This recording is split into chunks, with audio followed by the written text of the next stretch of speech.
Thank you all for being here today.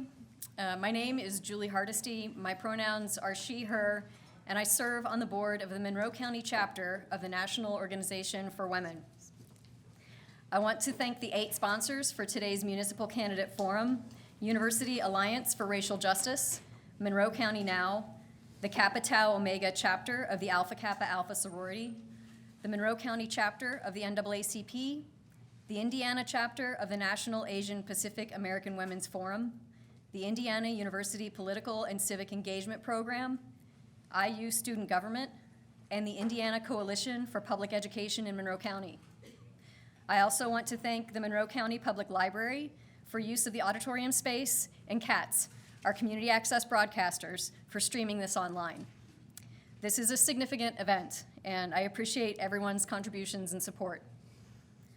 The sponsors wish to acknowledge and honor the indigenous communities native to this region and recognize that the city of Bloomington, the town of Ellettsville, and Monroe County are built on indigenous homelands and resources. We recognize the Miami, Delaware, Potawatomi, and Shawnee people as past, present, and future caretakers of this land. In addition, we celebrate that today is the 11th annual IU Traditional Powwow, with dancers and singers gathering from across the nation on campus right now to celebrate the diversity of contemporary Native American tribal identity. Reading a land acknowledgement is not simply saying words. It is an opening to engage with what it means to live on land that was stolen from others. Today is an opportunity to hear perspectives and plans from those who will shape what Bloomington and Ellettsville will become.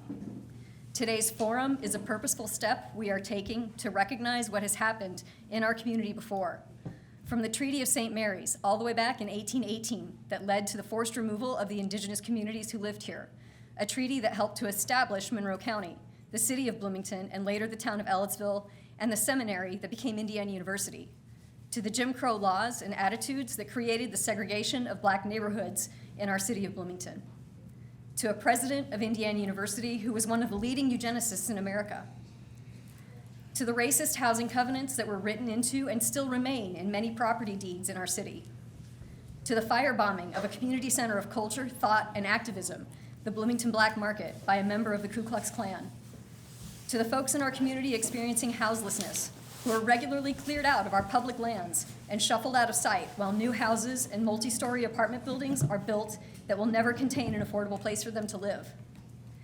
To the multi-month waits that even those lucky enough to have health insurance are experiencing in our community as preventative health care access becomes harder and harder to obtain. To pregnant people facing increasing legislation at the state level that aims to limit the control they have over their own bodies and further reduces access to health care in our community. To the multiple attacks on Asian members of our community because of a perceived otherness, most recently happening this year with an attack occurring on our public transit in our downtown. To the repeated harassment and vandalism that happens to Muslim members of our community and Jewish members of our community. To the LGBTQ+ community that is often shamed or bullied and is now targeted by legislation at the state level to hide or erase who they are. To the jail that is in terrible condition and is still incarcerating so many in our community who are often subjected to these conditions due to one or more marginalized statuses that limit their access to money, power, and people in this community of ours that we care so much about. We recognize all of these actions and the innumerable other actions that have occurred, the policies and practices that create and perpetuate these systemic problems of racial, economic, and social injustice that have brought us to this point where we are now as the city of Bloomington and the town of Ellettsville. This is who we are, but we are also capable of changing and making the system more equitable. We are here at this forum to request that our prospective elected officials engage with this history and work towards making changes to improve the lives of those in our community who have been and currently are most marginalized and disregarded. The schedule for today's candidate forum will begin with candidates from contested races within City Council Districts 1, 2, 3, and 5. And those are the folks who are on the stage now. Next up will be the candidates running for City Council at large. That will be followed by candidates running for Mayor of Bloomington. Following that will be candidates running for Ellettsville Clerk Treasurer. We will close today's forum with voting information and how to find out more about voting in the upcoming primary election, so make sure you stay until the end. If you have a question for the candidates, we absolutely welcome those at any time today. Note cards and pencils are available to write your questions, and you can bring it to one of our volunteers to pass along to the moderator for consideration. There'll be more details provided in a minute. And now I am honored to introduce the moderator for today's forum, Maquiba Reese, the president of the Monroe County branch of the NAACP. Maquiba, yes, please, applaud. Maquiba works in the IU Kelly Office of Diversity Initiatives and holds adjunct positions in social work and educational leadership and policy at Indiana University. She is also the founder and CEO of Tribe Consulting, which stands for Together, We Are Choosing to Make Room for Reconciliation, focused on intersectionality while building a sustainable ecosystem of care and responsibility. She has worked with the Bloomington Chamber of Commerce and as a community engagement coordinator with multiple businesses in Bloomington through this consulting company. She will guide us through today's forum, asking questions of the candidates that have been gathered from the co-sponsors, community members, and the audience in attendance here. Thank you, Maquiba, and the stage is yours.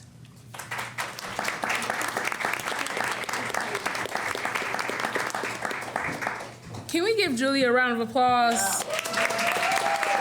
I mean, a little bit louder than that, please. Rev it up, rev it up. This is incredible to have 4 different candidates today, and you all showing up. Thank you so much. So I want to thank you so much for your time. Again, my name is Maquiba Reese. My pronouns are she, hers. We have 4 candidate races today, and I'll go over the rules and the agenda for today. Today's goal is to make sure that we pay attention to the various things that are taking place in our community. We are seeking accountability that isn't a one-day event, but through sustainable, ongoing practices. In other words, we don't want to just see you when it's our votes and when our votes are needed, but we want to make sure that you all see us throughout our co-creation of events, celebration, mourn with us, and build relational and not transactional. So that's the number 1 goal for today. So I plan to see you at other events, right?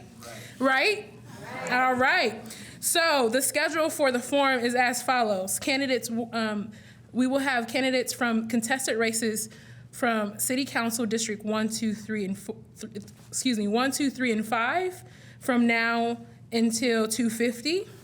And then following that, we will have City Council at large from 3 to 3:50. And then we'll have the mayor candidate forum from 4 to about 4:40.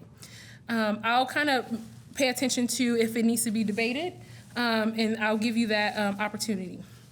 Let me just read the rules and make it extremely clear as possible. Candidates will make 1-minute speeches.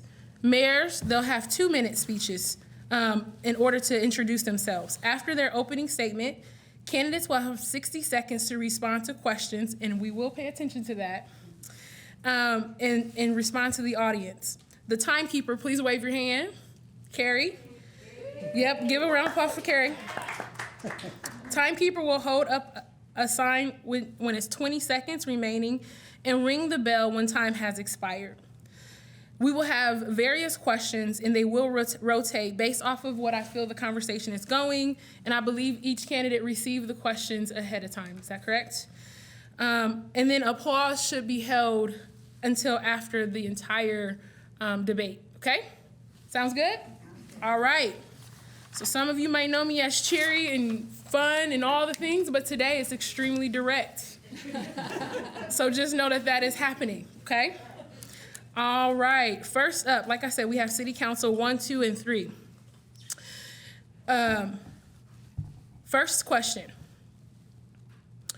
How would you describe the racial climate in Monroe County? And we will start from is this our left?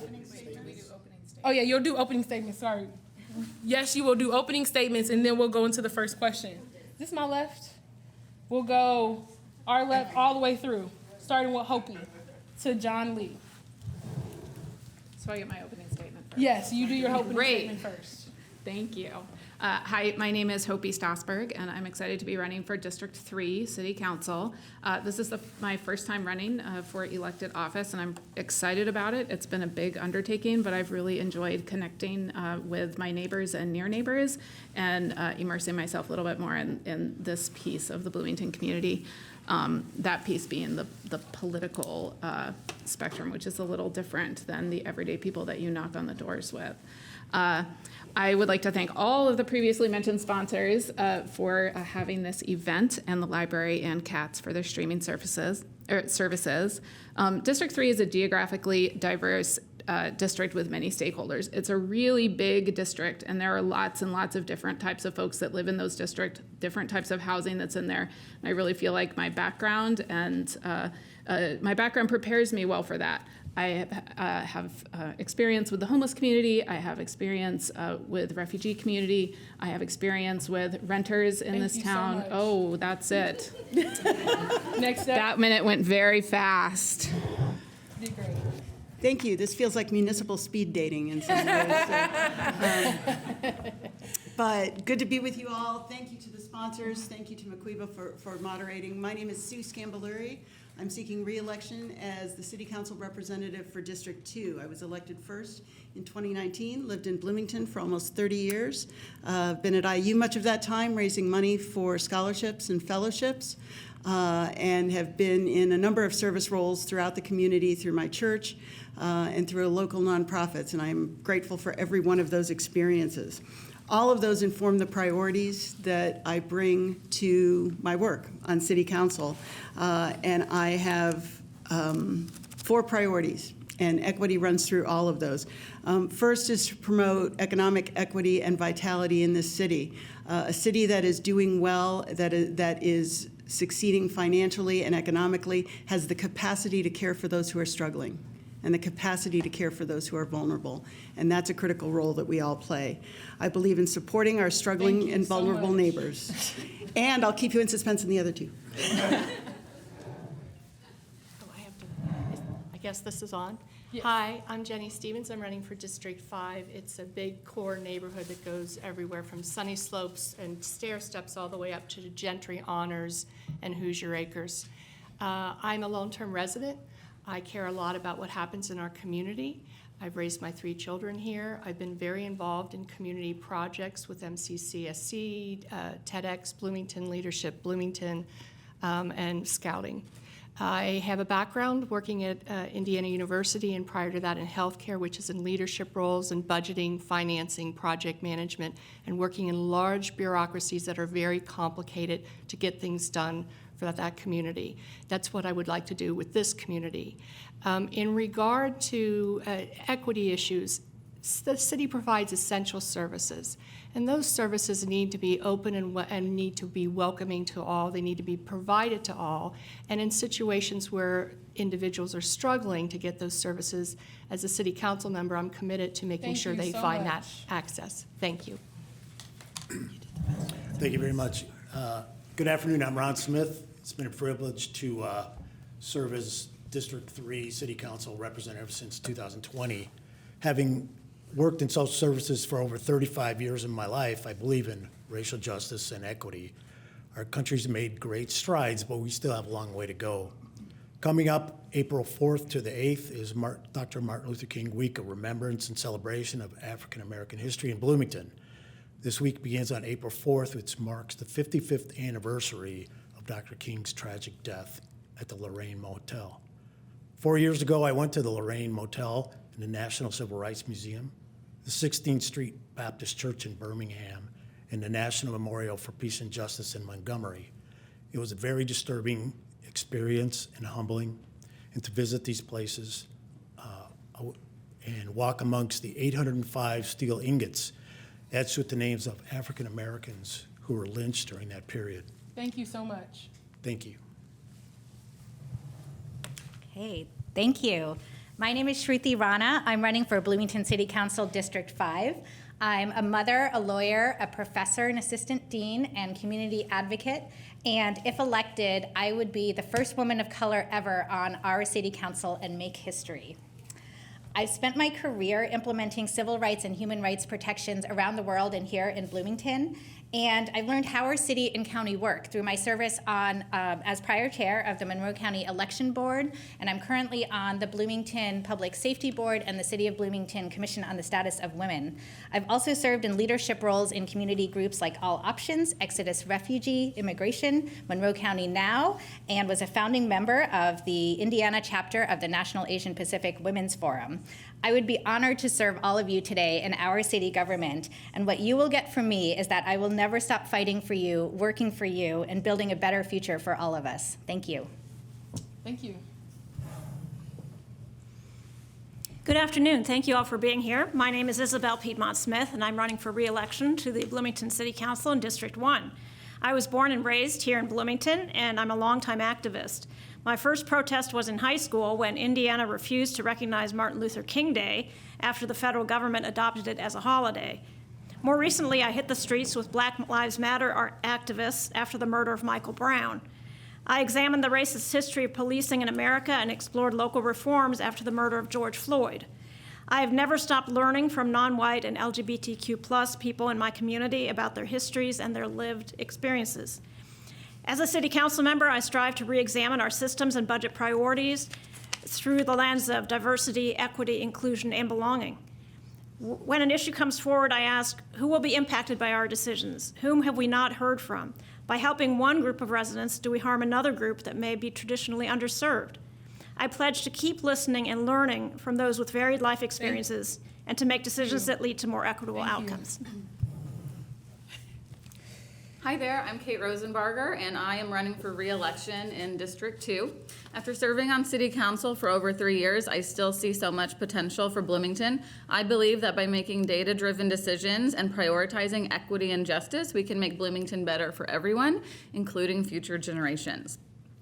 I believe we need an inclusive government that works for everyone. We must acknowledge that there are communities who have been historically excluded from the local government process and decisions.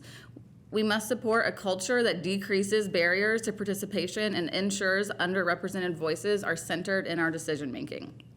I also believe we must continue to work for racial and social equity. We can't build equity without addressing the root causes that lead to racial and social disparities, like in home ownership, cost of living, business ownership, and arrest and incarceration rates. Centering equity in the legislative process is a necessary step toward these ideas. And I think we can do all this while creating abundant and Thank you so accessible much. housing. Thank you. I know, it's tough.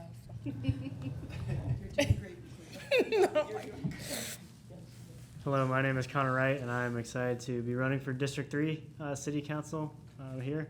I just want to apologize for being late. I got a little too carried away knocking doors this morning, so that's my apologies. I am looking to add diverse perspectives and voices to City Council. As an undergraduate student at IU and as a renter in this city, I think that people who have those experiences do not have as much of a voice in city government and are not typically as involved in politics as most other people are here in Bloomington. And I'm hoping to change that whether I win or lose. And I also want to improve housing affordability in Bloomington so that people from all across the state and all across the country can come here and can experience the wonderful opportunities that Bloomington has to offer, as well as making transportation more accessible and easily or readily available for people so that everyone can get around Bloomington in the way that they prefer, along with protecting our environment from climate change for generations to come so that our children and Thank grandchildren. you. Well, I'm Joe Lee, and this is my first run for any elected office except for class president in Worthington when I was a kid. But I have for the last 30 years done editorial cartoons, first 10 years for the Bloomington Voice, which was an alternative paper, and for the last 20 years for the Herald Times, and a job which I've had to give up as I have filed for a candidacy. So I have actually observed, and I think keenly and sometimes astutely observed what is happening on the ground in Bloomington. I also worked for 5 years at the Bloomington Township Trustee's Office, which is a wonderful opportunity to become part of a community very different than most people experience. I've also was a volunteer for 6 years at the Interfaith Winter Shelter and got to know a very different population. And actually, I have just come. Thank you so much. All right, that concludes our opening statements. Next up, just to reiterate the rules. Candidates will have 60 seconds to respond. Carrie, please wave your arms, your hand. She will show 20 seconds. And then she'll also show stop. So please make sure you are mindful of that because I will cut you off, as you can see. All right, so first up, Hopi, you had a while until you heard everyone's opening statement. You will be the first up, and then we'll work our way around the room. The first question, how would you describe the racial climate in Monroe County, Bloomington? 60 seconds. I would describe the racial climate anywhere in the United States right now as challenged due to systematic inequalities that hamper our community's ability to serve all citizens well. It is not easy to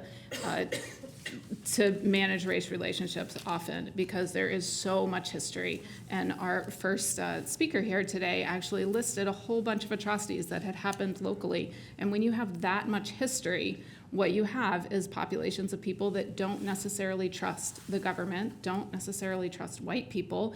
You have white people that don't necessarily trust dark-skinned people, and it is problematic to manage a community when people don't trust each other. I think that I'm going to leave it there. Thank you. Thank you. The words that come to mind for me are, I'm inherently an optimistic person, so I'm inclined to say our environment is promising, but we have a lot of unfinished work, Just the fact that we have forums like this, that they are well attended, that they are broadcast, that we have organizations willing to sponsor it, I think is the foundation on which we can build. But I think like everywhere else in the country, there are tensions that we experience, and those trickle down into the issues we face every single day on council. And so I think we have opportunities to do that work, to look through an equity lens when we actually make decisions about housing, about our budget, about a lot of the different kinds of problems and challenges that come before us. So I think those are the opportunities we have. I am an optimistic person. There's nowhere else I would rather do this work than here. Thank you.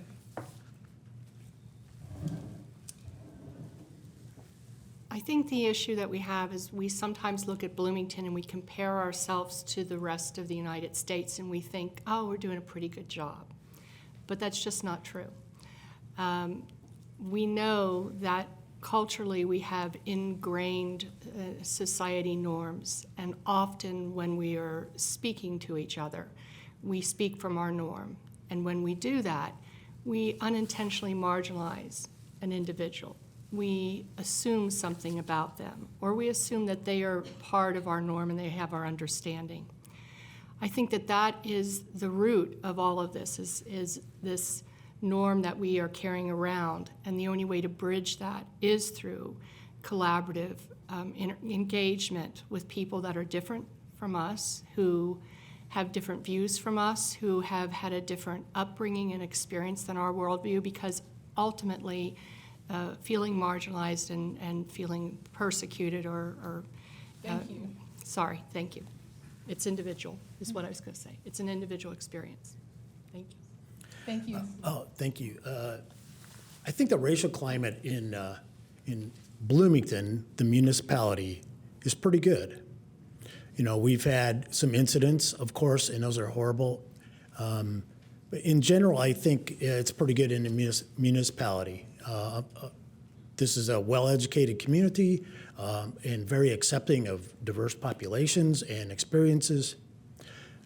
I would have to say that, you know, once you get outside our community, it becomes challenging in Indiana and in the Midwest for many of the reasons that Jenny and Sue and Hopi have talked about, that it's, you know, we have to learn to be more accepting of people.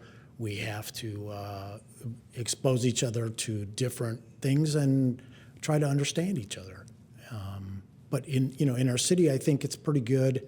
And then I think we have a lot of work to do. Thank you.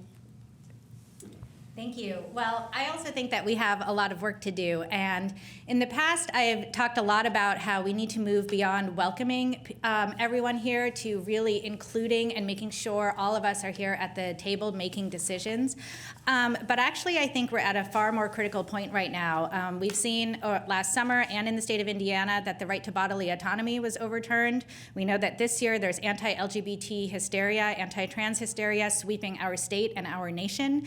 And this summer, next year could be even worse. This summer, the Supreme Court has 2 cases on deck that will affect race-based admissions and public accommodations laws, which are the laws that ended Jim Crow and the practices of separate but equal. So we have, it's an all hands on deck moment. We have to use every tool at our disposal to protect the rights we have and protect everyone in Bloomington. Thank you. Thank you.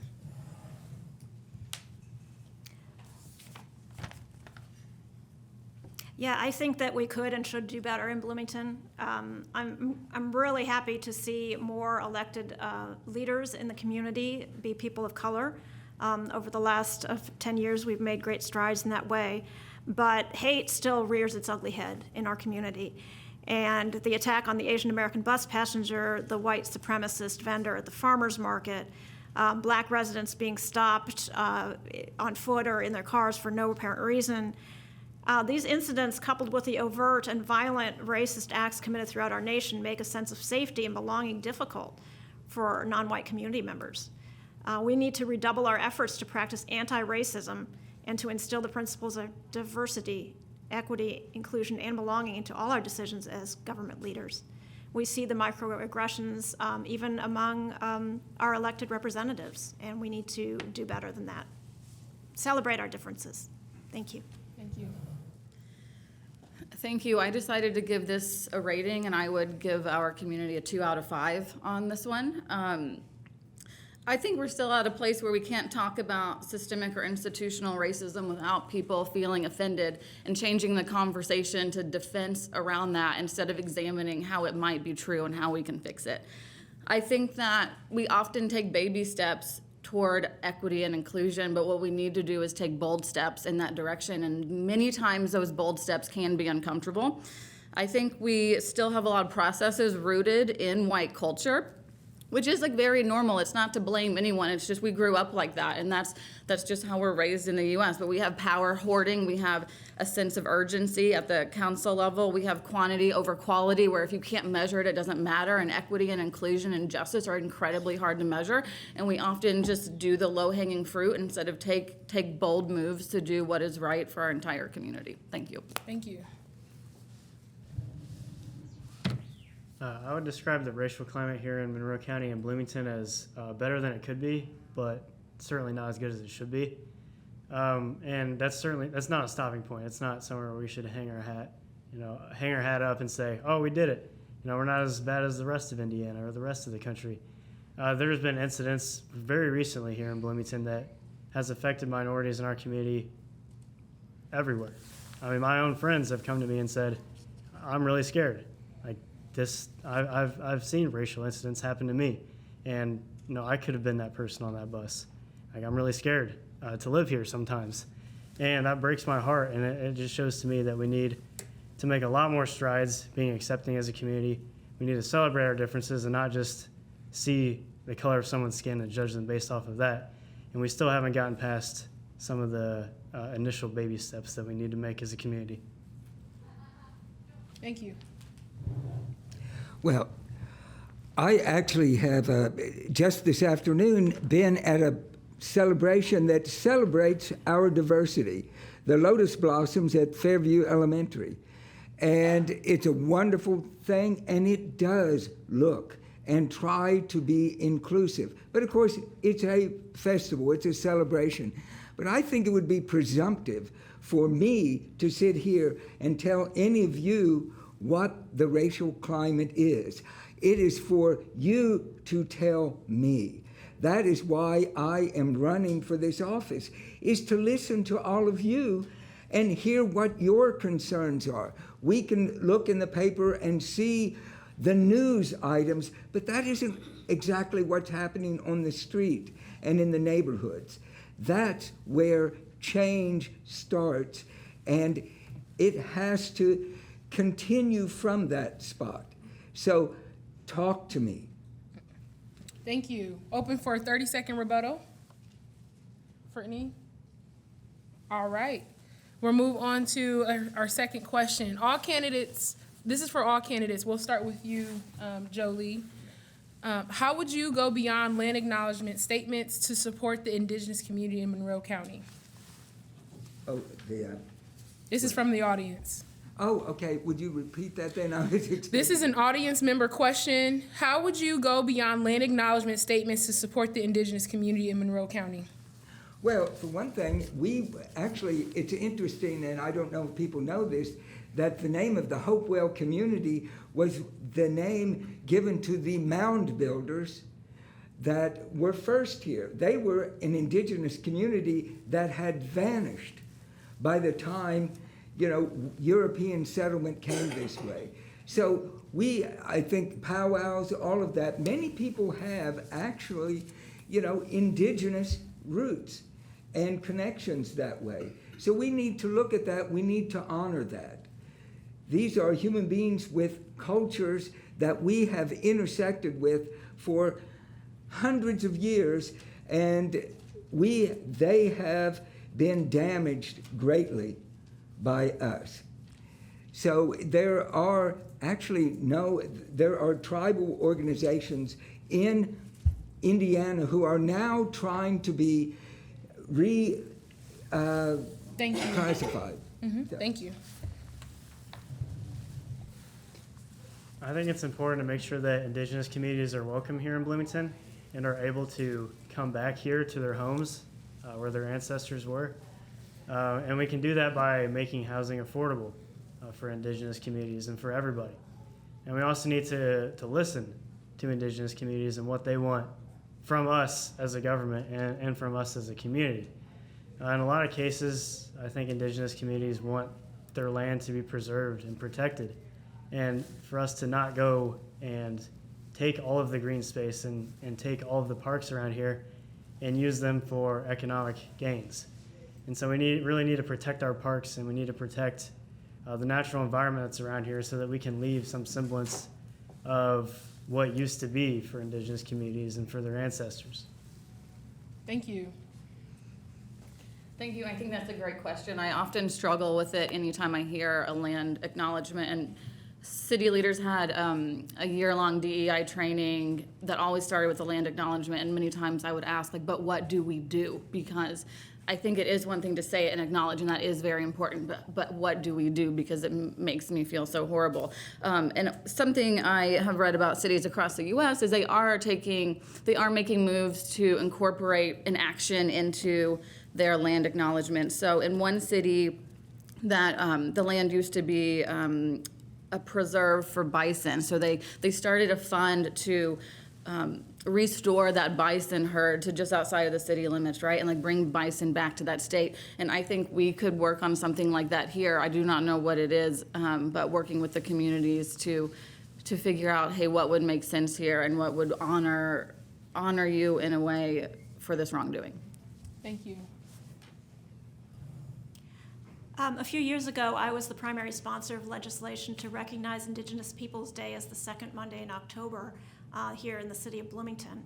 And I also advocated as a staff member at Indiana University to have the university recognize it, which they did for the first time last year. So again, what does it mean to recognize it and to say these words? There have to be actions behind them. I agree with what my colleagues have said.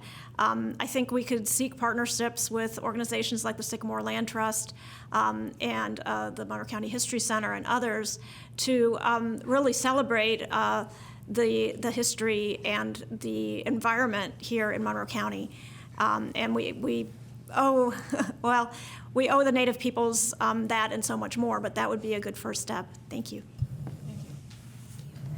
Well, what we need is real action, and to me that means resources, recognition, and amplification. And I'm going to give a couple examples of how I think that can happen. So when I was on the Commission on the Status of Women, we were doing a survey to understand the experiences of women in the city and the challenges they were facing. And if you survey 100 people and only one of them is an Indigenous voice, then that voice gets drowned out by all the data. So there are statistical techniques, for example, you can use to amplify. There's all these things I learned about, like the snowball technique and things like that, so that when you see things like that happen, you don't say it's 1 out of 100. You go find more voices, you build on those, you amplify them, and you get real data that's meaningful and robust. Secondly, we need direct action and a direct line of connection with city government. So that doesn't mean just seeking out voices and hearing what people have to say, but saying you are at the table, you are here making a decision, you have a vote, you have a voice. Thank you. Thank you. Thank you. I would say that more education about indigenous peoples and history in this area. I think that we don't do a very good job of that, and we need more exposure to indigenous events. Events that we may be able to partner with the city, more arts, and we see that in the Mathers Museum and different places around town. Foods, music, more celebration in recognition of the history in the area, because it is something that it's not very much celebrated, and we also can call upon the city to put more resources into these kind of celebrations and educational opportunities. Thank you. I love hearing the ideas. It talks a little bit to our own diversity, and I think that if we employ a lot of the ideas up here, we would really have a lot more robust stuff happening around the indigenous culture. My husband is, I think, 1/4 Abenaki Indian, so we've grown up with that knowledge and tried to educate our children about indigenous issues. And they were a tribe that actually held on to their lands up in northern Vermont, New Hampshire. I think in regard to what we're doing with kind of moving away from Columbus Day as a celebration is to move a little further away, to make sure that as a city we're partnering with our school system and educating our new children and finding the sites within our in our community and visiting those sites and honoring them, and actually just exploring more how to, as Shruti said, amplify that history, because it's our history too. Thank you. Thank you. Two big approaches and then one more detailed one. First of all, simply by listening and listening consistently. If we don't do that, nothing else matters. No matter how many stories we tell or how often we read a land acknowledgement.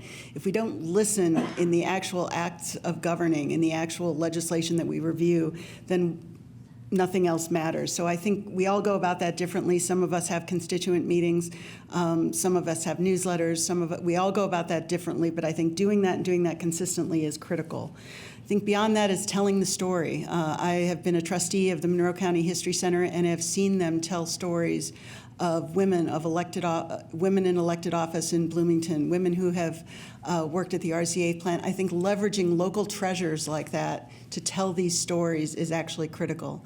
And then finally, I think we each have a personal obligation to continue our own education as elected officials.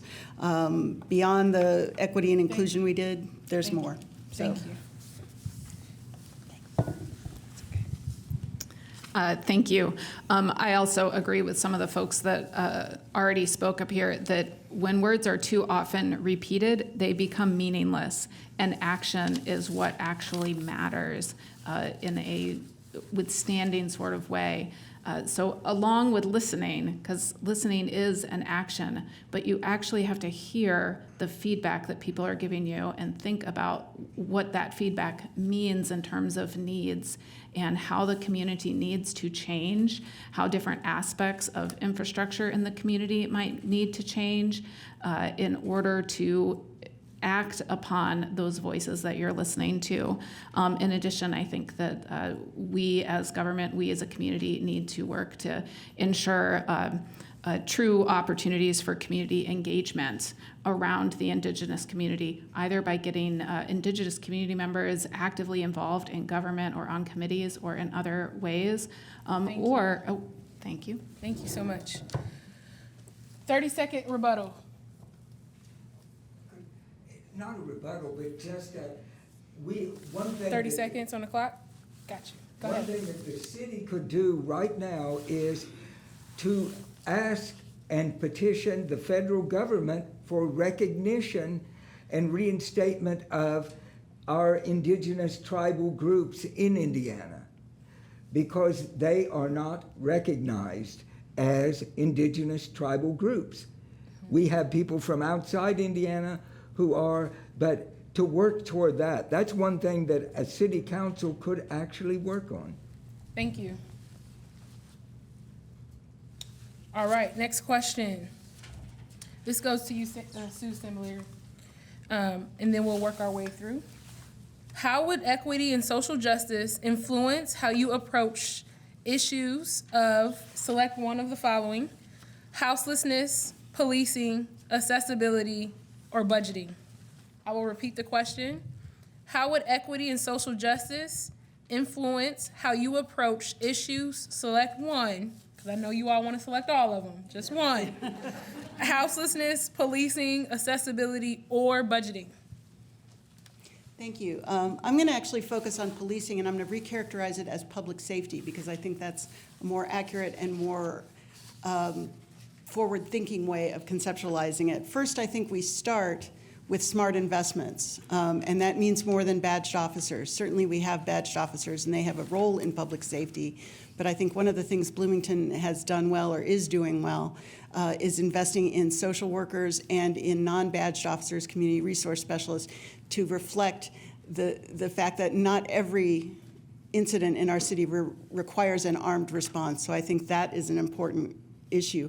I think training is critical, and training that is consistent with our community's values is very important. So beyond that, I also think investments need to focus on recruitment and retention. Competition is fierce for public safety officers, and ours are getting recruited away. So we don't just want any public safety officers, we want ours, and ones that share our values here in our town, and so I think that's critical. Thanks. Thank you. I'm going to talk about homelessness, housing, and that equity issue. I think when we look at our situation in our community and we look at the unhoused, one of the things that we could almost rule in right away is that there's already inequity in their situation that's already caused them to be in a houseless situation. And in order to address that, or to look at that, or to see that through the eyes of equity, we have to consider the need. We have to consider the life pattern that ended up creating that inequity and ended up putting that person in that situation. And we have to make remedies that are appropriate to that need with that person and build robust partnerships, but really see the individual in that situation and try to build the equity back for them. Thank you. Thank you. Thank you. I'll touch on accessibility. In my life, I worked about 12 years in developmental disabilities with the state, and one of the things that was always an issue is accessibility, and not only physical accessibility to buildings, to an auditorium like this, to the library, to the city building, to the cuts in the sidewalk downtown, so people can use a chair to perhaps get into a restaurant. And it's also accessibility on different programs. Persons who may have cognitive disabilities, their accessibility is definitely restricted by the filling out the forms, calling people on the telephone. So many of those type of issues, accessibility is just not equitable. Thank you. I want to talk about accessibility also, and when I think about racial equity and social justice, these are things that affect me, my family, my neighbors, my friends, my community. So that means I don't have the luxury of ever turning away from these issues, and it's not like one day I do racial equity and the other day I'm thinking about climate change. It's a part of every single thing I do. And it's the same thing for accessibility. It's not something you do on Monday and then don't think about until the following Monday. With accessibility, we have to understand that barriers always accumulate around the lines of marginalization, and we have to work on on dismantling each of those barriers. I've talked a lot about implementing one-stop shops where you get housing, legal, social services all in one place. We need representation where we have language translation, where we have people you can trust when you walk into a government office that you see there willing to help you. And I see that I have 1 second left. So the bottom line is it's part of every single thing that I do, as is accessibility. Thank you. Thank you. Well, I was going to do accessibility, but I'll switch over to budgeting just to switch it up. The city budget reflects our priorities. Each year, city leaders should evaluate all of our program and service areas to ensure that equity and social justice are served by our decisions and our budget. The Government Alliance on Race and Equity is a great resource for local leaders in evaluating our priorities and where we spend taxpayer money. I've advocated for a larger role for the City Council in preparing the annual budget, and therefore I've engaged with the Mayor's administration before the budget is released to beyond just our budget advance meetings. I'm constantly seeking to make our funding more equitable, and that's what I brought forward to the Mayor in recent years. We do need to also recognize that public safety is not just police. As a matter of fact, police is not something that makes people feel safe in some cases. So as part of our budget needs to go to emergency response that is not police. Thank you. Thank you. So I'm answering in general with an example in homelessness, I would say. From the DEI training, I plan to make policy decisions through an equity filter, and I hope that more of my colleagues on council will do that as well. I think it's important to incorporate this equity filter, and what that is just asking a lot of questions that we don't tend to ask right now, and mostly that's because we're in a hurry. But it's questions about what assumptions are we making. So when we think about people experiencing homelessness, I usually think of an adult, but you're more likely to be homeless the first year of your life than you are any other year of your life. So we're talking about babies a lot of the time, and I just don't think that's an image that pops up in people's heads. It's also about asking who are we including and who are we excluding, who are we hurting and who are we harming in these decisions. When we decide to spend $30 million on a parking garage, when 1/3 of low-income people don't have cars and a majority of homeless people don't have cars, who are we helping? Thank you. I'm going to talk about accessibility. I think that it encompasses a lot of different issues, and for me, one of them is transportation.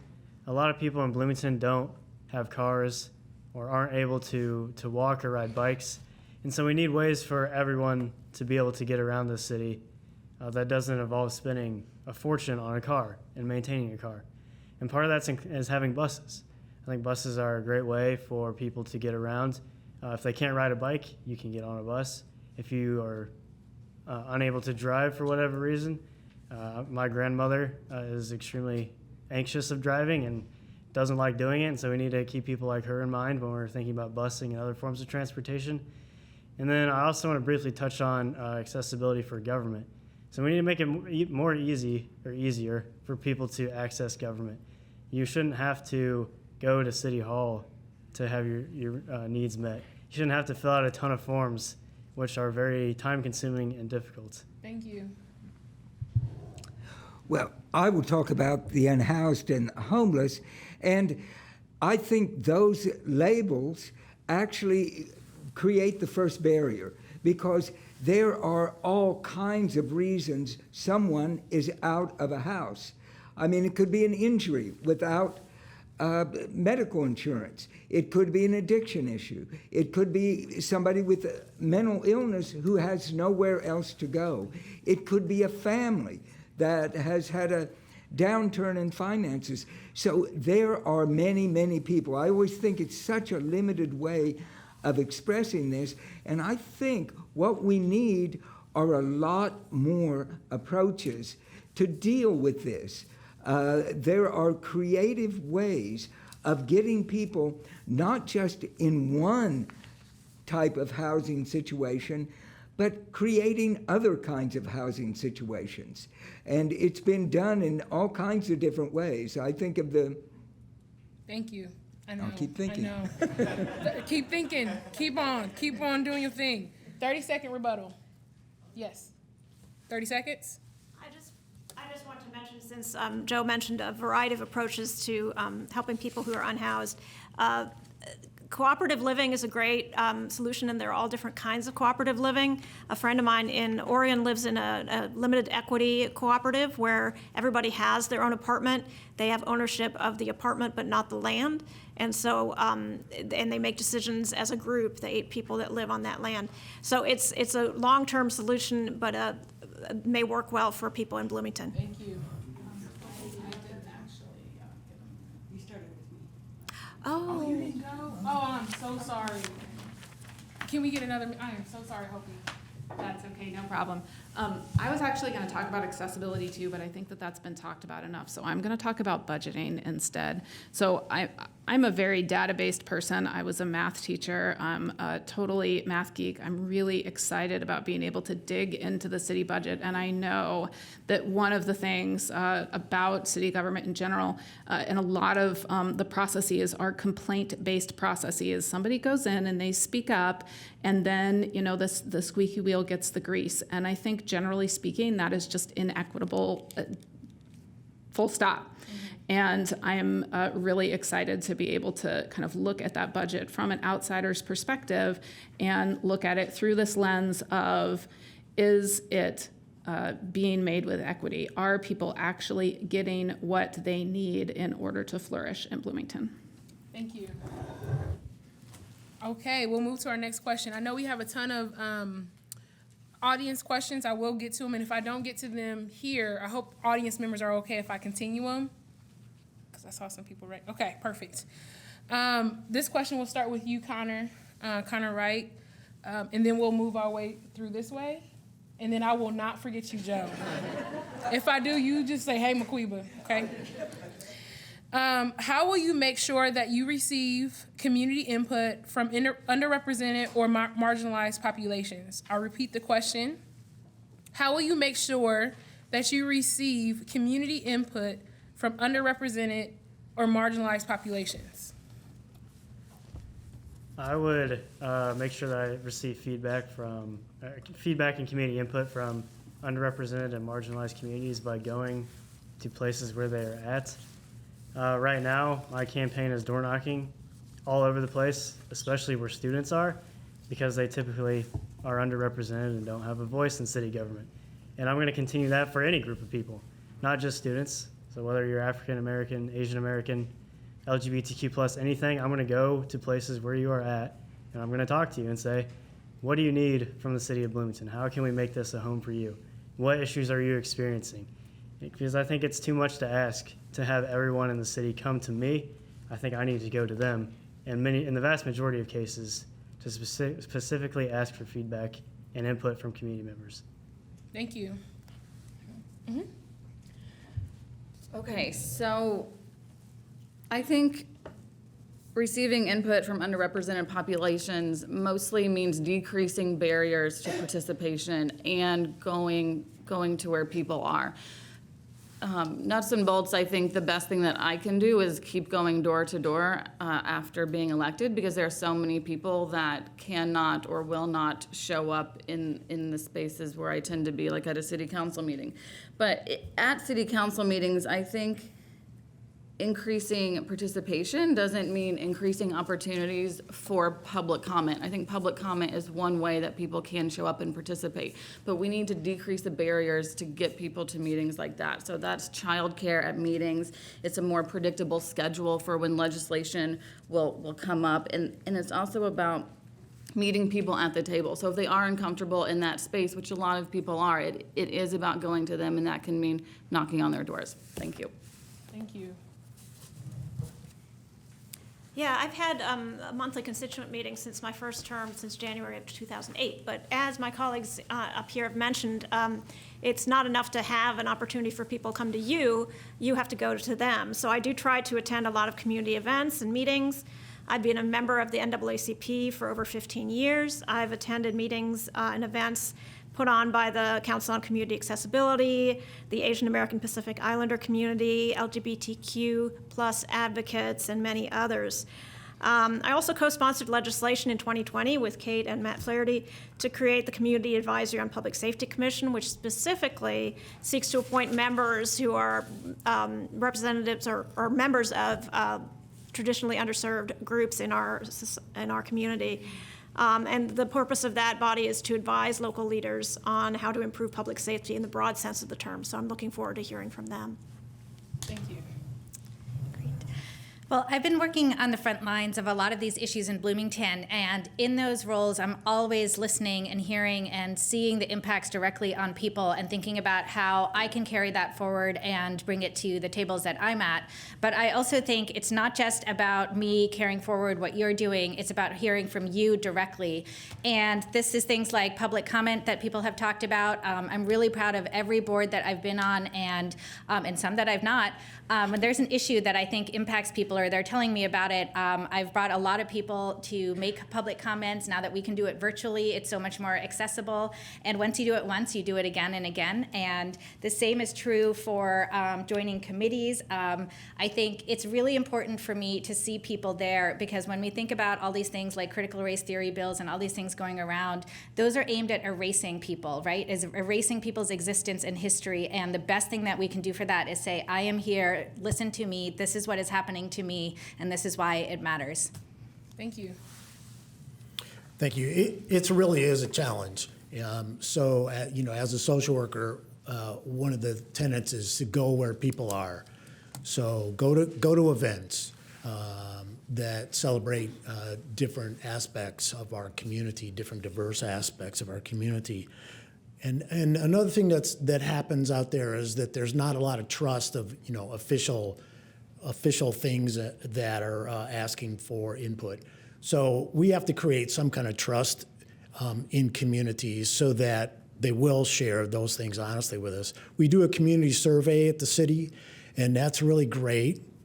Some of them, I did surveys when I was working for the state, and some of them don't really draw from an equitable group of people. So we would oversample different communities so that we made sure we received some of the truth of what's out there and tried to weight those responses. Thank you. Thank you. The time goes fast, doesn't it?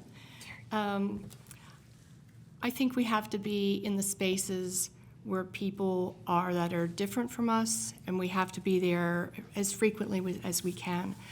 I had a life-changing event in 2010 when I led the field on the MCCSC referendum, and we canvassed the whole entire city. We canvassed everywhere, and then we became aware of the schools and the communities and their uniqueness. After the referendum passed, I went into MCCSC and I created a PTO collaboration so that we could look, could we build equity in some of our schools? Could we, more affluent neighborhoods, pull up those? Could we look at redistricting? These were conversations we had. And then I worked in the schools where I saw poverty in the lives of our children firsthand. And that will be what will inform my decisions when I sit on council. Thank you. Thank you. I'm going to start by talking about the notions of consistency and persistence. When I was first thinking of running for council, and I was learning about how people go about doing this work, I asked a former council member, no longer on council, if they had constituent meetings and how that worked. And the response was, well, I had one once and nobody showed up, so I just didn't have any more. And I thought, all right, that's not why you hold them. Okay. So I think whatever we choose to do, and we all might choose to do it a little differently, it is about consistency and persistence in having, and in my case, that's having constituent meetings. I have a monthly newsletter that goes out to constituents that provides opportunities that they can work on. I think that also means going to every single possible neighborhood meeting to which we are invited and having the conversations in that setting. That's where we can actually find out what's really on people's minds and the kinds of things that concern them. So I think it has to be multi-pronged. I think it has to be persistent and consistent. Thank you. Hi, thank you. I am very committed to having constituent meetings. And I'm not just committed to that on the, oh, I'm going to have a meeting in the same place every month. I am also very committed to having what I'm calling right now mobile constituency meetings, which means that they are not necessarily in the same place, because of many people have already said you need to go to people sometimes and not expect people to come to you. And having meetings, and as I said before, District 3 is really geographically large. So just because you live on the west side of District 3 doesn't mean that you can come to a meeting on the east side. So making sure that I have those meetings in both places. Thinking about having those meetings in places like playgrounds so that then childcare does not become as big of an issue. That is the kind of thing that I'm thinking about. In addition to that, I'm also interested, as I said, I'm kind of a data head, in keeping a rough track of the areas where people are living who I'm getting feedback from, and making sure to identify areas where I'm not getting feedback. So if I, thank you. Thank you. Joe. Yeah, I think actually my slogan for this campaign is listen to all, learn from all, and lead with all. And I really believe that this is a community position. And this may come as a surprise to some of you. I am not the smartest person in this room. And my experience is not all of your experience. I found out that really working with the Interfaith Winter Shelter and at the township, people want to tell their stories.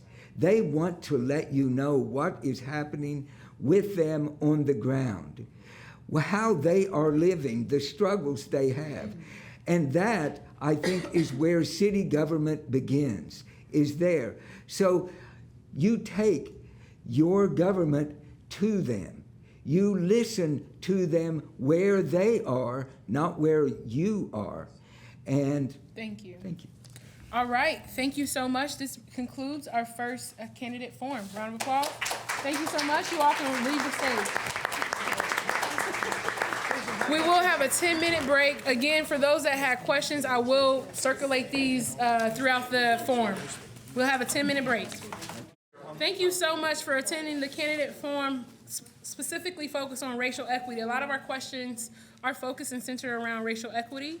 We'll go ahead and get started. So I'll just reiterate the rules. Again, my name is Maquiba Reese. I will be your moderator for the evening. I know that I'm a very bubbly person. However, during this time, I will be very direct. When I say stop, stop. Do not continue to go. Thank you so much. Okay, I've already had my conversation with each candidate. So just to reiterate, you will have 1 minute of opening statements. After each opening statement, we then will have Carrie, please raise your hand. She'll show 20 seconds, and then she'll show a red stop. And each candidate has 60 seconds to respond to the question. And if there is time, I'll be mindful for you to have a rebuttal. Okay. With that, we will go ahead and start with opening statements, starting with Andy Ruff. Hi, I'm Andy Ruff. I want to tell a little story about my dad, a little bit about my dad. He passed about 1.5 years ago. And one of the strongest principles that he instilled in us growing up was that you don't judge people by the amount of money they make, by the color of their skin, by where they come from. But you do judge them, in the words of MLK, by content of character. And Dad really also didn't tolerate selfishness at all. He would let you judge people by how selfish they were. And one of the reasons he decided to raise his family, us and my brothers, in Bloomington, because he felt Bloomington was a place where those values could be lived better than other places in Indiana. He was a Hoosier. And so he raised us here where we could see those values played out. He also believed that government was the place where we worked together collaboratively to solve our most pressing problems. And I absorbed that also. Thank you. Oh, okay. Yep, my name is Ryan Shaddy, and I first wanted to make clear that Black Lives Matter and trans lives matter and women's lives matter. And why do I want to say that? It's because I believe it, and I believe what I say. And especially as a white cisgender male, I think it's really important to get that out there. I got my start in diversity issues when I served on as both the project coordinator at the LGBTQ at the LGBTQ Center, and then as also the intern at the LGBTQ+ Alumni Association. Today, I still serve on that board, but I am also the chair of the Human Rights Commission for the city, and then I'm also the chair of the Traffic Commission. And through the years, I've made it my goal to listen to diverse voices and also attempt to gain a better understanding of those voices. What I hope to bring to City Council is my ability to collaborate with individuals to create a better community. And in Bloomington, there is no greater community to try that. We live in this great community. Thank you. Thank you so much.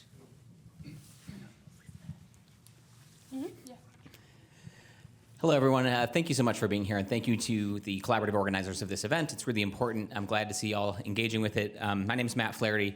I'm running for re-election to the Bloomington City Council as an at-large representative because I'm excited about some of the progress we've made on things in the last 4 years. I'm excited for the years to come to work with my colleagues, work with the mayor, whoever that ends up being, as well as county government to keep things moving forward for Bloomington. I've lived in Bloomington most of the last 16 years. I work in inclusive financing policy, in climate change and energy policy, trying to work on making sure everyone can access energy efficiency and clean energy upgrades. My priorities really look to center racial, social, and economic equity in our framework for thinking about decision-making, budgeting, and more. I want to prioritize housing issues, safe, accessible transportation, of course, climate action and resilience for our community, and also build more inclusive and accessible processes into city government to work on things structurally to improve how we do business. You can read more at flahertyforbloomington.com. Thanks so much again for being here. Thank you. Hi, my name is Steve Olin. I want to thank the organizers for the seat with legroom. I have been the District 6 representative for 20 years. I've done a lot that there's not a lot of time to mention, but one thing I did was I authored the ordinance creating an independent redistricting commission. I was rewarded for that by being redistricted out of District 6. So I am now running for a city council seat at large. No one can say that I don't do things, I guess. But one of the issues I fought for is really inside baseball, the processes that council uses to conduct business. Are we ensuring that every voice is heard equitably, even when it's a dissenting voice? Is our public comment period really equitable? Or are we just hearing from the people who have the time and leisure to attend our meetings? Those details are important, but I like getting into the details. I've authored real improvements to the way we do business, among other more tangible accomplishments, and I hope to continue doing that work with your support. Thank you. Hi, thank you. My name is Jonas Schroet. I'm a lifelong Bloomington resident. Over the past almost 40 years, I've watched Bloomington grow and change and evolve. I've taught kids martial arts here in town for almost 20 years. I am also part of a small family business and also a small business owner of my own on the side. And I also work at the Comedy Attic, so I have my hands in a lot of different aspects of the community. And I deal with a lot of different groups in the community as well. I think the thing that I've seen evolve most in Bloomington is our acknowledgement that maybe we're not the pinnacle of social justice that maybe we thought we were 30 years ago, right? Just acknowledging that simple fact, I think, goes a long way to starting to make changes. All right, thank you so much. Thank you. Community, in my mind, is not just about us all living in the same geographic area. But community has to be built on purpose. It has to be sustained with purpose and constantly reevaluated. And it's for these reasons that I'm really excited that we're taking this time to talk specifically about racial and social equality, because these are things that we need to work on in our community. I'm excited to run for city council because I want to be in the arena to work with all of you to make this city everything that it can be. But to be clear, there's a lot that we have to work on. But I think that a lot of these issues that we're going to talk about today are what we might call sort of social complex issues. And we don't have the answers to them. I mean, maybe they do, I don't, okay? I don't have the answers. There's not a single policy that we can do that's just going to, magically solve these issues. It's about how do we respond in real time to the real lived experiences of people? How do we create structures so that people can equitably build this city together? Thank you. Good afternoon. I'm Lois Sabo Skelton. I've been in Bloomington for many, many years. I spent 14 years on the MCCSC school board. That is where you get a picture of what is going on in your community. You get a picture of the homelessness. You get a picture of policing problems. You get a picture of the accessibility or the non-accessibility to housing and other resources. You see it. I saw it over 14 years and had a chance to study what was going on from all over my city, not just one district. I take that experience with me when I go to sit on the city council, knowing that whatever issues I have to work with or make decisions on will come first from your feedback, and second, using these qualities, these ideas. Thank you We so call them much. ideas? Thank you. Okay. All right, we'll go ahead and get into our first question. This year, an Asian American woman was brutally attacked on a bus here. What should local government do to respond to or prevent hate incidents? We'll start with Andy Ruff and we'll work our way through. I'll repeat the question. This year, an Asian American woman was brutally attacked on a bus here. What should local government do to respond to or prevent hate incidences? 60 seconds. So that was an assault. It was a hate-driven assault. This is a crime. It's against the law. It's a felony. And like it or not, there's not much that the city council is going to be able to do except encourage the administration to be sure we have a fully staffed police force. We're understaffed right now. Like it or not, police are who deals with things like attacking someone with a knife on a bus. So we need fully funded and well-trained, fully staffed police force. And that's the best way, I think, to deal with crime that's violent. Thank you. Well, Andy makes a great point that policing is something to focus on. I've been the chair of the BHRC for nearly 5 years now, and I know that many incidents go unreported. We have many incidents that I can account for just by people telling me that there has been something that has happened that goes unreported. And we must put a focus on getting accurate reporting of hate incidents in our community in order to formulate a plan to even prevent those from happening at all. As such, we must also work within our school corporation. I hear a lot about how students in MCCSC are also having problems in there as well. So, but we need to work with those to help marginalized people, to educate the future generation on microaggressions and systemic racism so that they are prepared to tackle the tough challenges that we have ahead. And we should also collaborate with various groups throughout Bloomington in order to find a solution that isn't just a Band-Aid, but a prevention to hate incidents to begin with. Thank you.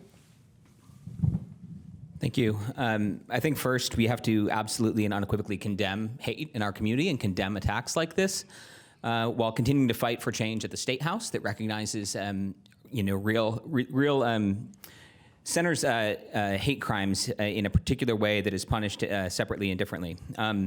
I think we also have to work on changing culture. I think that goes to centering anti-racism in the approach to how we govern and how we lead in policymaking, decision-making. I think it also goes to a sort of underappreciated element of justice and equity thinking, like specifically recognition justice, recognizing and celebrating difference in our community, understanding different cultural needs and different levels of support that are needed. And in particular, I think the AAPI community here in Bloomington is perhaps not adequately supported. In answering League of Women Voters questions, I talked about the possibility of a new commission, something IU governmental collaboration, to work on the unique needs of that community and their experience in Bloomington. Thank you. Thank you. One of the problems that we have as elected officials is after a while the burden of the work gets so great that we tend to forget that we can't wait for people to bring their problems to us. We have to go ask people what their problems are. We can't just have a constituent meeting and expect that we're going to cover the entire district because we had a meeting. We have to go out. We have to go to the cultural centers on campus. The First Nations Center exists on campus. There was a question earlier about how do we center Indigenous people in town. We have to go and ask. We know that we ran for office because someone asked us to. In the same way, if we go and ask about an issue, it elevates both us and the issue and the person being asked. So it's important for us when we're elected officials to go and specifically ask, even when it didn't seem, you get the idea. I think it's incredibly hard to predict when someone's going to get on a bus with a knife and attack someone else. I think they didn't wake up that morning deciding that that's what they were going to do. The seeds for that were planted years ago. In my work with kids, I have a lot of middle-aged school, early high school age students that I teach, and they tell me all the time about bullying that they don't report to the student or the school administration. Bullying that's based on race, on class, on LGBTQ plus identity. That's all there early on. And I, on top of that, I think we need to work with our state representatives to get a hate crime bill that actually has some teeth. Because like Andy said, that is a crime, and it's also a hate crime. So we need to work with our state reps for that as well. Representation and education are two other huge things that we need to work on. Thank you. The city needs to continue to have a strong anti-racism and anti-discrimination stance, which means pointing it out when it's there and making it very clear that this type of sentiment has no place in Bloomington. But we need to recognize that that type of a violent activity is really just the symptom of an underlying issue of systematic violence against people who have historically been marginalized. And until we start to incorporate and think from a sort of positive peace perspective at a systems level about incorporating every single voice into government and also then investing in civic spaces and civic engagement and also allowing for more opportunities for people in this town to collaborate and work together with each other, we're going to continue to see these things in ways that we cannot predict. Thank you. Everyone wants to feel safe in their community. We've learned that sometimes it's just not possible. But we do need to back our police, our fire, our social workers, those people who can be there to help when something even looks like it's going to go wrong. Along with this, it's education. And education, yes, is in our schools. There are some very fine programs that are going on. It also begins at home. You know that old song, "You have to be carefully taught"? We have to think about our families, we have to think about people and our attitudes towards each other. The best thing you can do is say hello to somebody that you don't know, shake their hand, sit down and talk with them. This alone, that person-to-person contact, sometimes gives a person who might feel they're marginalized a sense of value. Thank you. This is a question from the audience. As an elected official or as a future elected official, what do you feel your role is in calling out aggressions, microaggressions by or towards colleagues, elected people of color? And we'll start with Lois Sable-Skolton. I'm sorry, Yes, Yeah. I'll repeat. Would you repeat, please? Yes. Every question, I always repeat those questions just to clarify. As an elected official or as a future elected official, what do you feel your role is in calling out aggressions, microaggressions by colleagues towards elected people of color?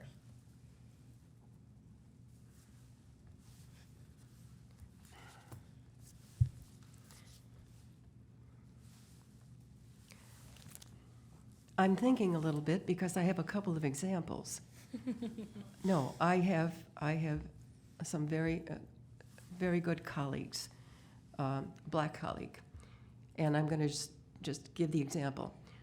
When she took office, somebody came into the office and said, "I want to speak to the boss," and she said, "Well, I am the boss," and they said, "No, I want to speak to your boss." It was obvious that because she was black, that they weren't going to accept that. This is unacceptable. This is unacceptable. I can tell you that I try to stand behind all of my colleagues, regardless of their race, and demand for them the dignity that they deserve. But once again, it's education. It's education. And it starts with each one of us respecting each other. Thank you. The same way that I think that the city has to adopt a clear stance on anti-discrimination, I think that all of us have to hold that same responsibility. That when we see things going wrong, we have to call them out. But how we do that, I think, matters, because I think that a lot of the times in environments that are heated, we sort of use it politically rather than in community building. I started off my statement by saying that it's about building community on purpose.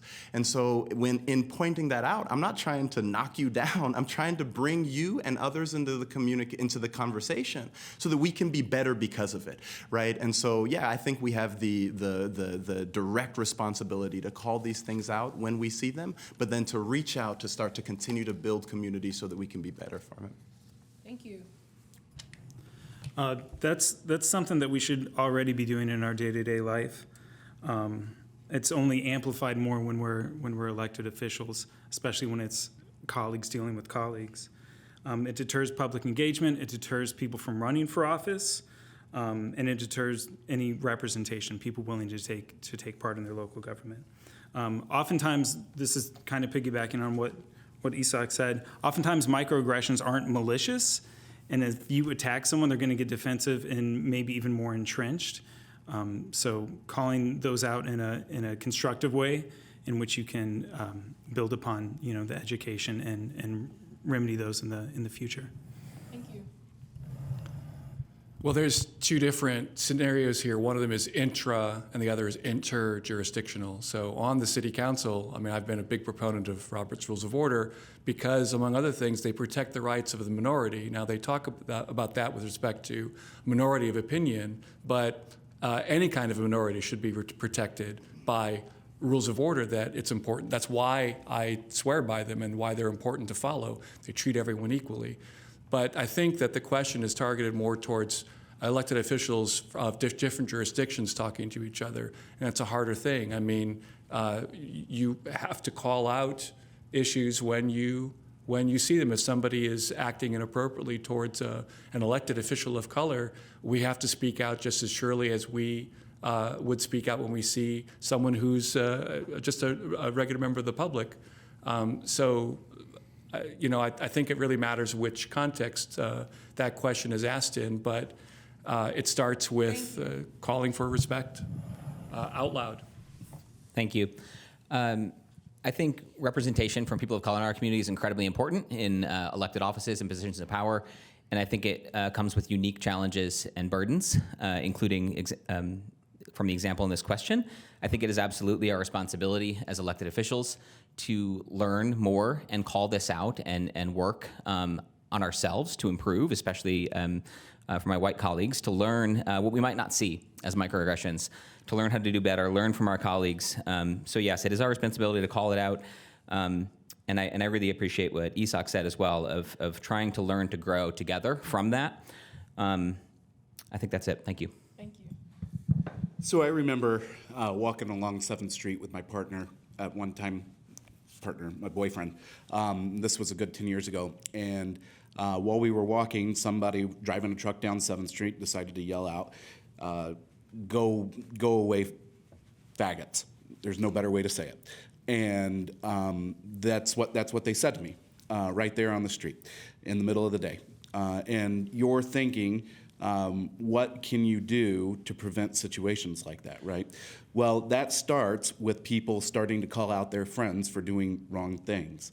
So whether you're a colleague or whether you're a friend, you have to have the ability to call out those actions when you are sitting next to them. And it is really that simple. You have to have the strength to go and say, hey, that's not right. Stand up and do so. So that's how I really feel about that, and that's how I would work with my city colleagues and call out things that are wrong. Thank you. So I'm going to focus on the colleagues part of it because that's the way I understood the question. I think the first thing we do is you assess whether there's any danger or any threat involved in any way, shape, or form. There some could really be injured psychologically or any other way. And assuming that's not the case, it's something more minor, I think we really have to ask ourselves before we call someone out publicly, how much are we motivated by virtue signaling? I see a lot of virtue signaling out there a lot of times, and it could be more productively dealt with off camera, out of the meeting, not in a public space. Because part of the problem we have with local government right now, between the public and the government, between the branches of government, levels of government, is the inability to get along. And if it's not necessary to call someone out and do any public shaming, we shouldn't do that. We should pull them aside, have a private conversation, and try to enlighten them. Thank you. I just want to make sure I'm saying your name right. Is it Ryan Shady? Shady. Okay, this one's going to go to you, and then we're going to work our way through, okay? So the question is, what do you see as the difference between representing specific district and representing the entire city as an at-large member, especially with respect to equity? Yeah. I'll repeat that question. What do you see as the difference between representing a specific district and representing the entire city as an at-large member, especially with respect to equity? Absolutely. So when you're working as a city council member on a district level, you are focusing really in on those neighborhoods that are in your district. But as a counselor at large, you are working on the community as a whole. And so when you're thinking about that, you're not just looking to get the votes from a specific neighborhoods who support your ideas. You are looking at the community and individuals in every part of the community. So the services they need, the transportation options, so forth and so on, those are community-wide issues. And you have to hear every voice, but you must make the choice that represents the greater common good. And not just individual concerns in neighborhoods. Thank you. Thank you. I think service as an at-large representative involves definitely thinking about the whole picture, which means looking at things from a systems perspective. District representatives have a particular interest in representing the residents of their districts, their unique challenges, but at the at-large level, we have to, I think, be looking out for gaps in our thinking with respect to systemic challenges on injustice and equity issues. So I think there are multiple dimensions across which we have to look at that and formalize and be intentional about our processes to integrate equity into all we do. I'm excited to be working on a way to integrate into our legislative policymaking with members of a new committee on council, how to better do that explicitly in our legislative decision making. I think procedural equity and working on improving processes, working how to better center underrepresented voices and bring them in and defer to them and power share is really important. And also, again, recognitional equity that celebrates and embraces and understands better cultural difference and needs. Thank you. Thank you. How do you represent the interests of a constituency that doesn't know you exist? That's what I've been doing as a District 6 rep for 20 years because the vast majority of my constituents are students. And students have a right to vote protected by the 26th Amendment, but they've never had a representative in the City Council. So I've done my best to speak for students. When I authored the Redistricting Commission, I made sure that at least a third of its membership would be students because literally half the city is students and 3/8 of the city are undergrads, are people under the age of 22. I think that that's a good example of, the worst part is that students move every year, so effectively they're at-large constituents. And so one reason why I don't feel uncomfortable running at-large is because their concerns deserve attention across the city, even if they don't live in a given district at a given time. But I think that that's a good example of the work that I've done to try to build equity for an underrepresented constituency. Thank you. I think if you're running in a district, it's going to be easier to find those underrepresented groups in your district just because math. Once you get to the whole city, it's going to be harder to find those districts. So you're going to have to seek it out and invite people to constituent meetings. You're going to have to appoint underrepresented voices to commissions. And it's just it takes a lot more work. You can't just wait for one of, a couple hundred or a couple thousand people to come to you. You have to go out and seek that. Thank you. Maybe to address a sort of underlying assumption in a lot of the things that we say and also the way that we do politics is that it is not the responsibility of the constituents to come and find us out and tell us what, right? It's our responsibility to build the mechanisms by which that's made possible. I'll give an example. Right now, 5,900 people voted in the last municipal elections. And everybody that I trust, that I've asked how I should go about this campaign, has told me to a person that I should ignore the other, tens of thousands of people in this city, and basically focus on winning. And so I think that one thing that we really need to unpack here is that as a city government, we have a responsibility to go out, find people, and get their opinions, get their voices to the table. Think equitably about the entirety of the city, not just the people with the loudest voices and not just the people with the privilege to show up. Thank you. Nothing gives you a better picture of what's going on in your city than 14 years on a school board. And it is your job to look at these different sections and to see who's not getting the opportunities equal to other districts, other sections. We did that when we stayed in Fairview and we rebuilt that Fairview school. There were entities that wanted to buy that school actually and tell us to bus those kids to other schools. We said no, it stays right there. We built a wonderful school. We brought in extra things. We brought in the Leonard Bernstein Arts Program, which today is flourishing at that school. And if you looked in the newspaper today, or it was yesterday, where they listed all the schools and what grades were given, and because of the pandemic, grades were not given. But when you look at all the schools, Fairview is right up there. Fairview used to be considered an F school. Thank you. Thank no you. more. Thank you. Okay. Andy? Having served several terms on the city council as an at-large member, never having served as a district member, I'll tell you from experience that many, if not most, issues that the council votes on are such that everybody's investment or every council member's vote, whether you're at large or district rep, is of similar sort of weight or orientation.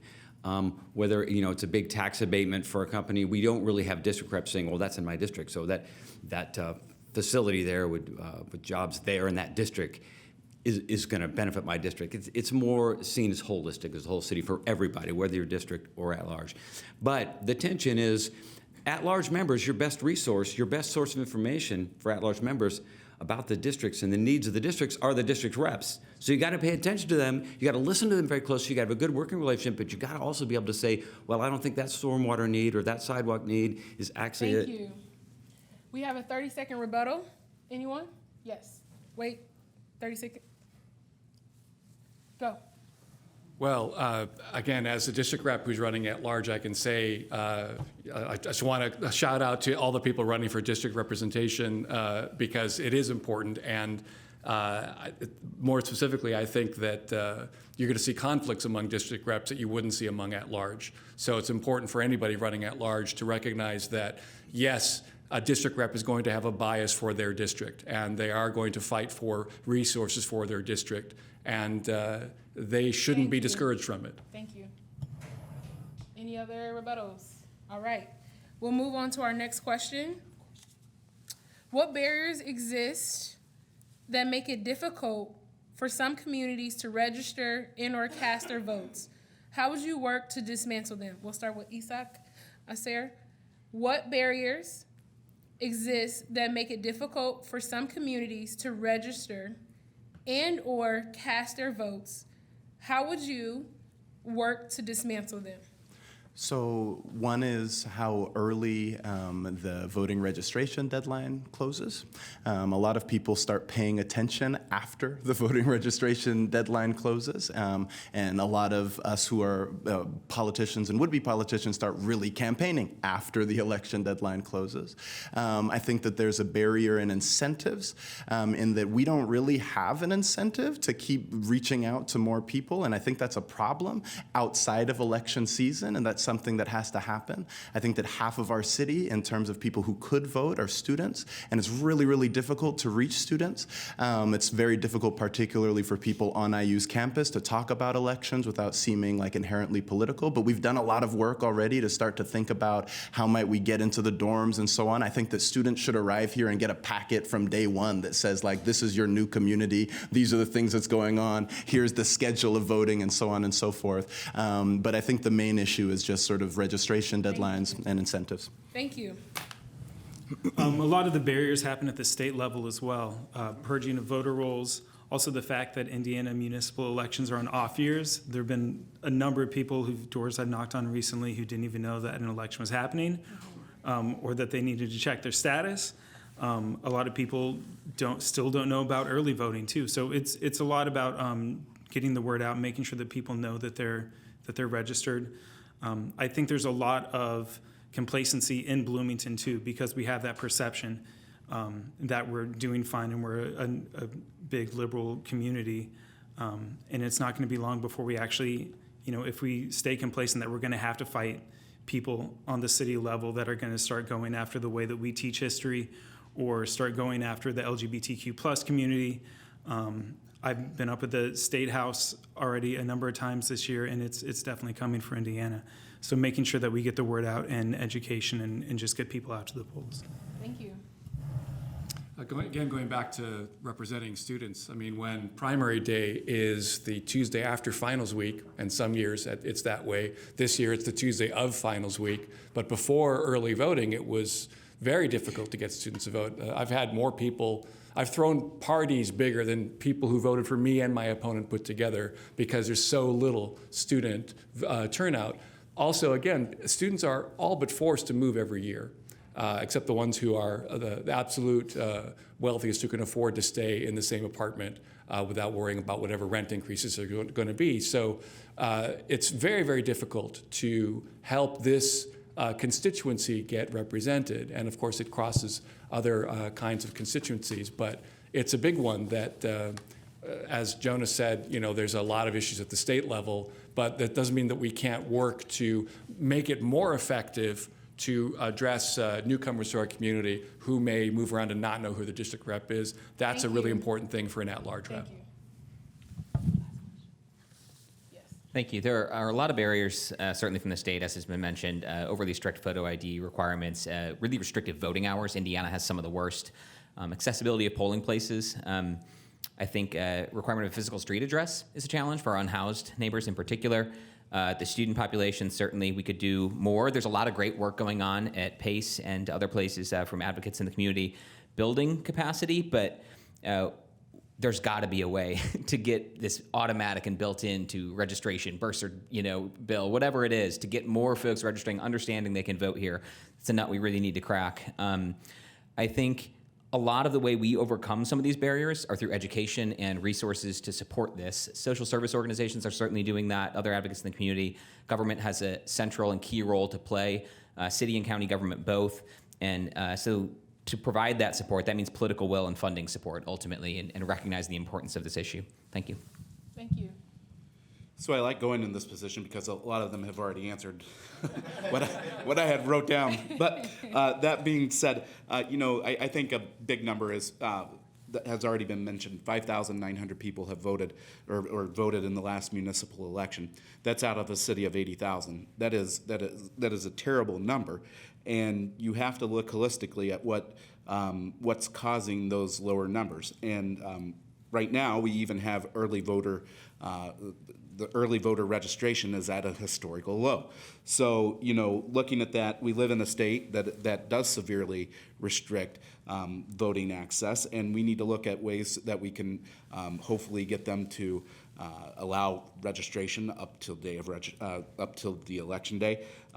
Also, look at our polling hours and that sort of thing. But you can't do that on a municipal level. You have to look at access at a municipal level. So we'll go and look at our voting places and that's polling places and that sort of thing. Thank you. Yep, thank you.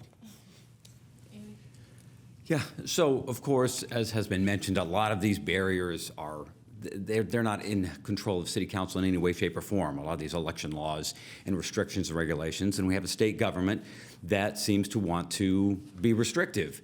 And sure, we can lobby them, we can encourage our local delegation for the General Assembly to, but you know, the Democrats in Bloomington in the General Assembly don't have a lot of success persuading state government. You know, Isak mentioned some outreach ideas.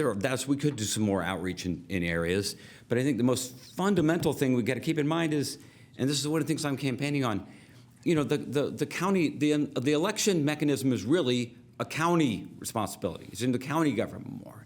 We need to be able to work closely and have a good working relationship with county government, which we don't have right now. And I don't think we're going to have unless we have some changes in our elected positions. And so if we really want to address this and improve things, we've got to work with the county. Thank you. Okay. Lois? Please, please, please, everybody, Google League of Women Voters. Please join the organization. It's a nonpartisan organization, and it covers, they're fighting every one of these problems that have been talked to. I am a member, full disclosure. So I know it's nonpartisan. Every problem with accessibility, with dates, et cetera, they are fighting here in Bloomington, and we need all of you. I know it's League of Women Voters. We're delighted to have men. Please join us. Delighted to have everyone as well as our students. And the State League of Women Voters is doing a phenomenal job. So please look into that and please consider joining. It will be one way. If we can get our membership really large, we will have everybody on the ground working together against all of these problems. Thank you. 30-second rebuttal. I'm gonna wait till the clock is ready. You ready? Yes. Because we're giving announcements, I think that we'd be remiss not to say that the work that NOW has done in the last several election cycles to fund, for example, free Uber rides to people to get to the polls is huge, and we should continue to support those type of efforts at a city. And then the last thing is that look around, there's one media person here. And obviously we should always applaud Dave Askins because he is the greatest, person in town. Full stop. It was true. We wouldn't have information if it wasn't for him, right? 100%. Thank you. Cats and cats. Thank you, cats. All right. We got one more time for one more rebuttal. Were you rebuttaling or? Okay. Yes, but you got 30 seconds on the clock. Thank you. Just an item that quickly came up from my colleague, Mr. Ruff here, is that city-county relations are incredibly important. I agree with that. I just wanted to note this sort of persistent narrative about troubled city-county relations does not really extend to the councils in any respect. I have a terrific working relationship with all of my county council colleagues. The same is true for all my city council colleagues now. So we all get along quite well and collaborate already. Thank you. Thank you. Sorry, we don't have enough time for any more at this moment. This is the last question. This next one is the last question. We'll start with Matt. Can you help me with your last name one more time? Flaherty. Flaherty. Yeah. Flaherty. Matt Flaherty. So this is a two-part question, so listen up, okay? Many good ideas have been presented tonight, but unless elected leaders can work together collaboratively, accomplishing these ideas will be very difficult. How would you improve relationships between and within city and county government to work together to accomplish meaningful action? One. This is the second one. If elected, would you be willing to pledge to refrain from attacks on other elected officials and to work constructively with other elected leaders to move Bloomington forward on these main issues? I'll read it one more time. I'm just gonna read the questions, not the prep part. Well, I gotta read the prep part, just kidding. Okay. This is a loaded question, this is such a good question.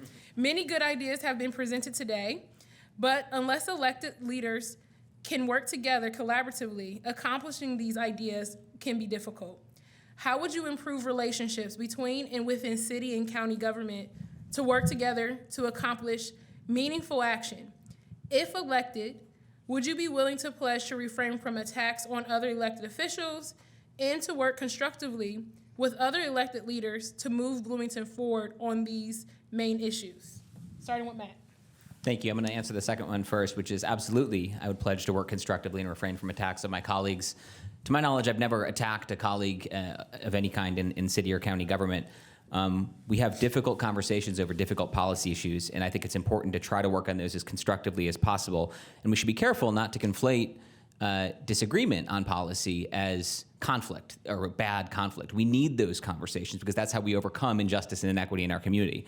So we need to be very careful in thinking about this. But I agree that we have room for improvement. So thinking about strategies, I just mentioned the city and county councils are working quite well together already. I don't think there's a lot of change needed there, though certainly I'm open to ideas. With respect to council and mayor relationships, we need to build processes that systematically integrate collaboration into policy development. We don't have that right now. I've been one of the biggest advocates for process reform on the council. I'll continue to push for that. And then also just making sure we're respectful and kind and using appropriate language with our colleagues and naming problematic behavior when it presents. Thank you. Thank you. The most fundamental underpinning, the principle that underlays Robert's Rules of Order is separate the issue from the person talking about the issue. The problem with that underpinning is that everyone has trouble doing that. It's really hard to not take issues personally sometimes, but it is particularly incumbent upon elected officials to be doing that. So the question sort of, a lot of people sometimes take personally the way that someone responds to an issue, and it's important for everyone to remember that, but particularly important for electeds to do it, that you should always be striving to say, listen, I still respect you as a person, but I disagree with you on this issue. How can we resolve it?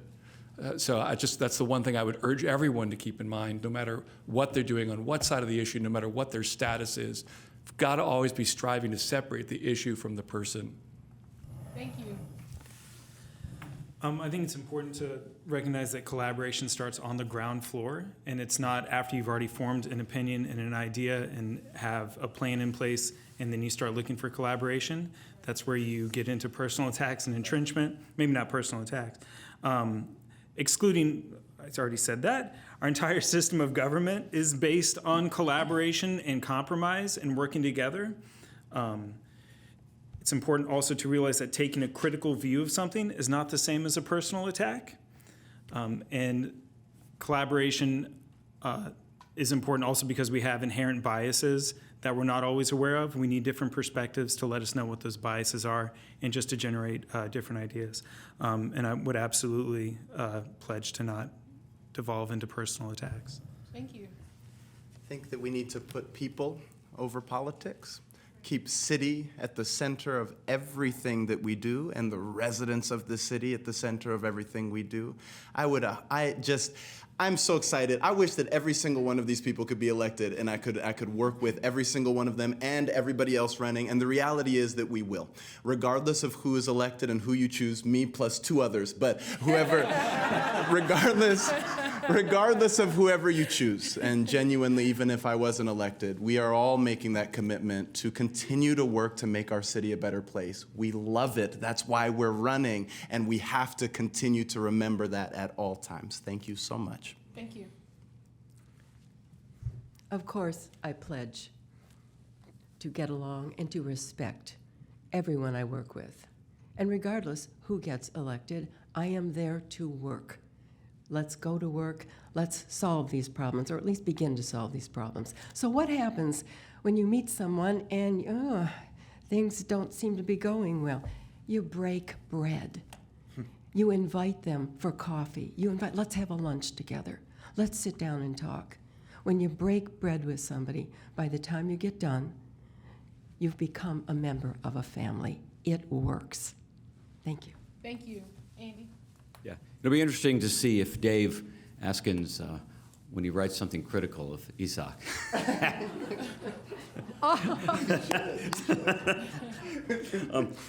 Of course, I sign that pledge But the things I think need to be done differently, need to be done better. Earlier upfront engagement between government and between colleagues on issues. Having some humility, not thinking you'll have the right answers or know the right answers all the time, admitting that you're wrong, that you could have been mistaken. Honesty, truly open mind and open ears and respect for other ideas, that there's maybe more than one right answer, and you've got to work together to find some common ground and give a little of yours. Finally, I would like to say, I don't know if the community at large would agree that there's a lot of respectful disagreement on council when, for example, the current council, we had a disagreement that led to some council members boycotting meetings for a year, boycotting community meetings for a year. Thank you. We have to learn to work with individual differences, and we have to learn how to work with one another, whether that's picking up the phone, calling our colleagues, sending a text, sending an email. Whatever it is, we have to figure out a way to work with one another in order to progress our community. And so, whatever we happen to do, we shouldn't be afraid to do it either. We shouldn't be afraid of what our colleagues' opinion of us might be, and we should use those opportunities to work to build a greater community. And not spring issues on our colleagues in surprise either. So we are in this to serve our community as a whole and not just as an individual. And we must find a way to compromise to allow Bloomington to move forward. Thank you so much. We have time for a 30-second rebuttal. Yes. Wait, hold on. Go. On the contrary, the other side of Councilmember Ruff's, former Councilmember Ruff's comment about certain members boycotting meetings is having a meeting on homelessness that forces everyone to stay for 9 hours. I don't think that's any better, and that's why it's really important that we talk about process and how it's done. No one should have to stay up till 3:30 in the morning to advocate for or against a position. It's not respect to anybody, and that's why it's so important that we first agree on the rules. Thank you. Another second to rebuttal? Do I get to rebut? 30 seconds. Wait. So Go. the length of the meetings wasn't the issue. The issue that was, a vote was made, a decision was made by majority council to resume doing committees of the whole. Several members disagreed with that, and their response was to boycott meetings for almost a year, to just not come. And that's not respectful disagreement in my view. And I will, if elected again, I pledge not to do anything like that. Thank you. As you can see, there's a lot to cover. Give our city council members who are running a hand.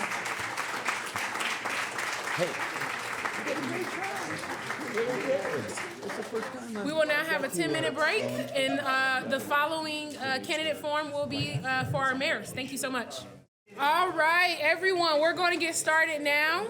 As you know, I am a very bubbly person, but I'll be very direct during these candidate forums, especially the mayor one, because I know that you all have a lot to say. So I just want to respectfully, when I do cut it off, please cut it off. No more going. We have a really good time application. And again, my name is Maquiba Reese. I'm happy to serve as your moderator. All right, so just to go over the rules, each candidate on the mayor's race will only have 2 minutes for opening statements, and then we'll have 60 seconds in response. We'll have enough time for rebuttals, especially during this time. I'll be mindful of all of our time allotment.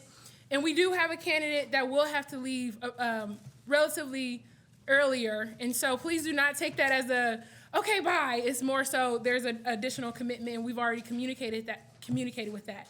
So we'll be mindful of that for that candidate. Thank you so much. Okay, we'll go ahead and get started with 2-minute opening statements, and we'll go ahead and get started with Sue Sandberg. Thank you. My earliest political engagement began as I was coming of age during the second wave of feminism in the late 60s, early 70s, when we were influenced by Betty Friedan, Bella Abzug, Gloria Steinem, reading Ms. Magazine, watching the politics of Shirley Chisholm running for president. with her liberated claim that she was unbought and unbossed. As I was a strong advocate for women's rights, I fully embraced the civil rights movement in advocating for all oppressed people in their struggle for justice and equality. That early advocacy as an ally remains strong with me to this day as a lifelong Democrat. I'm Susan Sandberg, a 16-year elected member of the Bloomington City Council, and this time I'm running for mayor of Bloomington. The focus of my campaign is on 4 basic leadership priorities: public safety, affordability, collaboration, and essential city services. There is room within these 4 themes to ensure that Bloomington works for you and for everyone.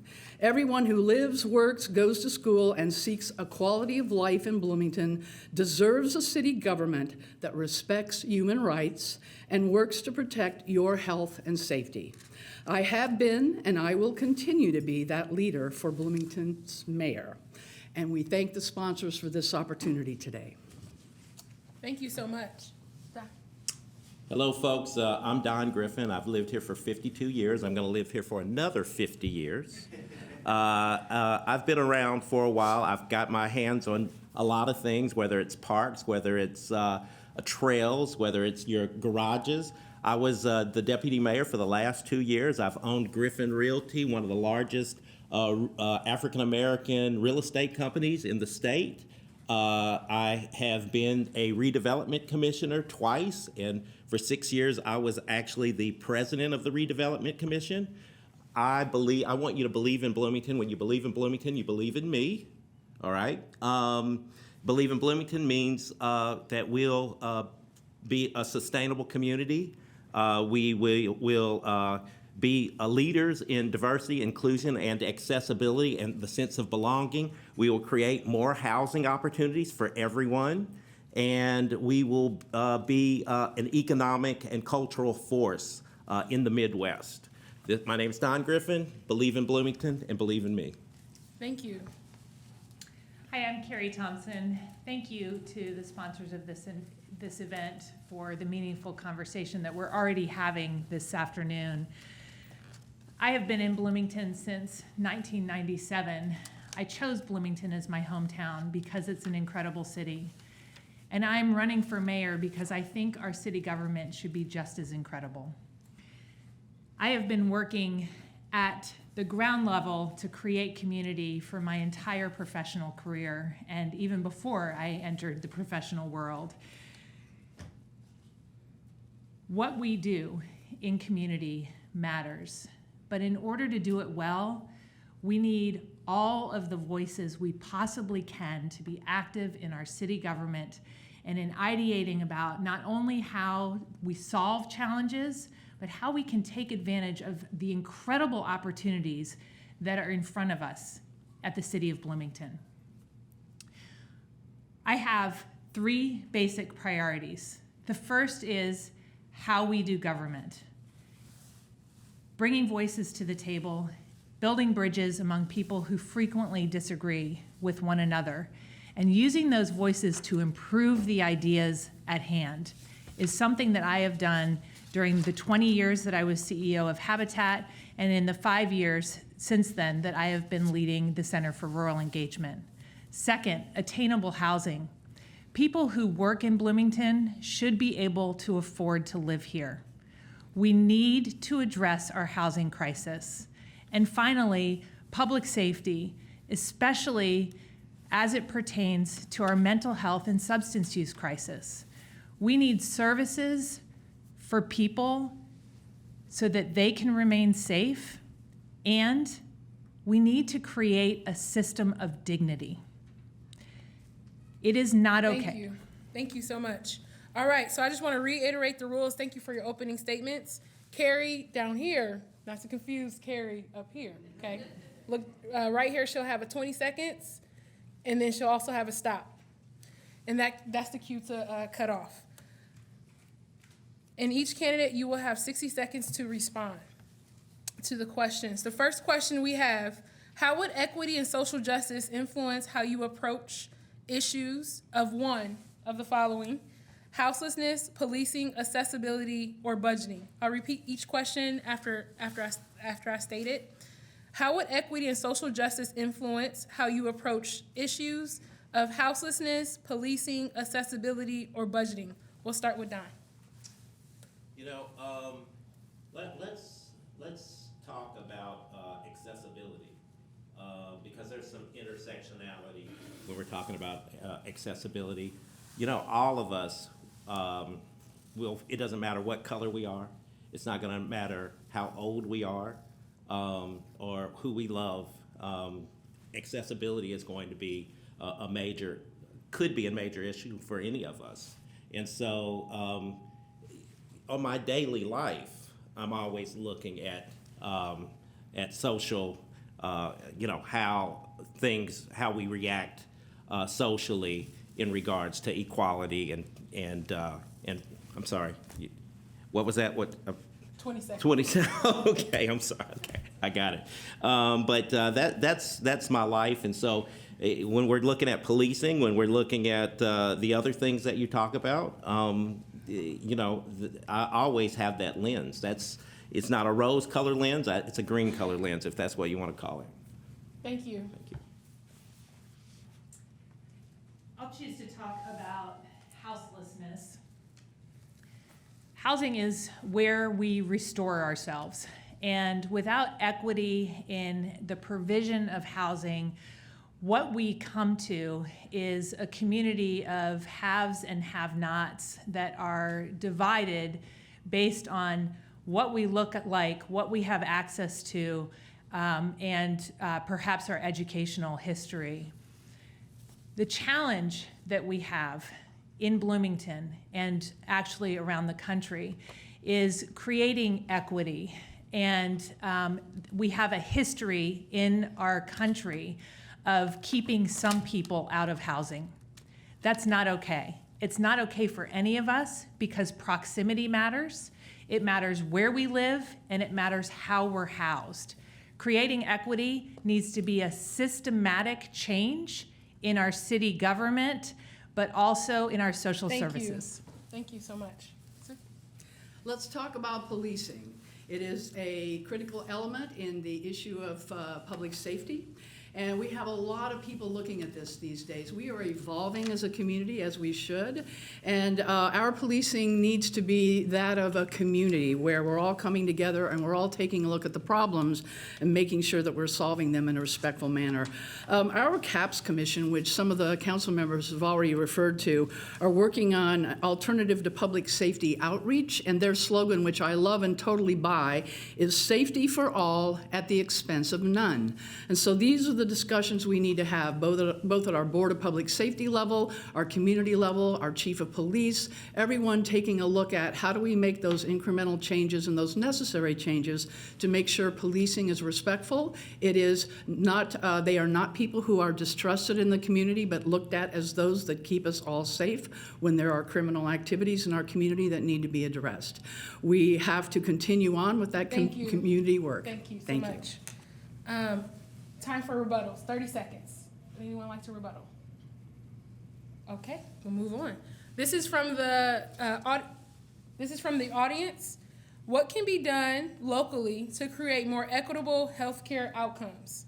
I'll reread that. What can be done, locally to create more equitable healthcare outcomes? We'll start with Carrie.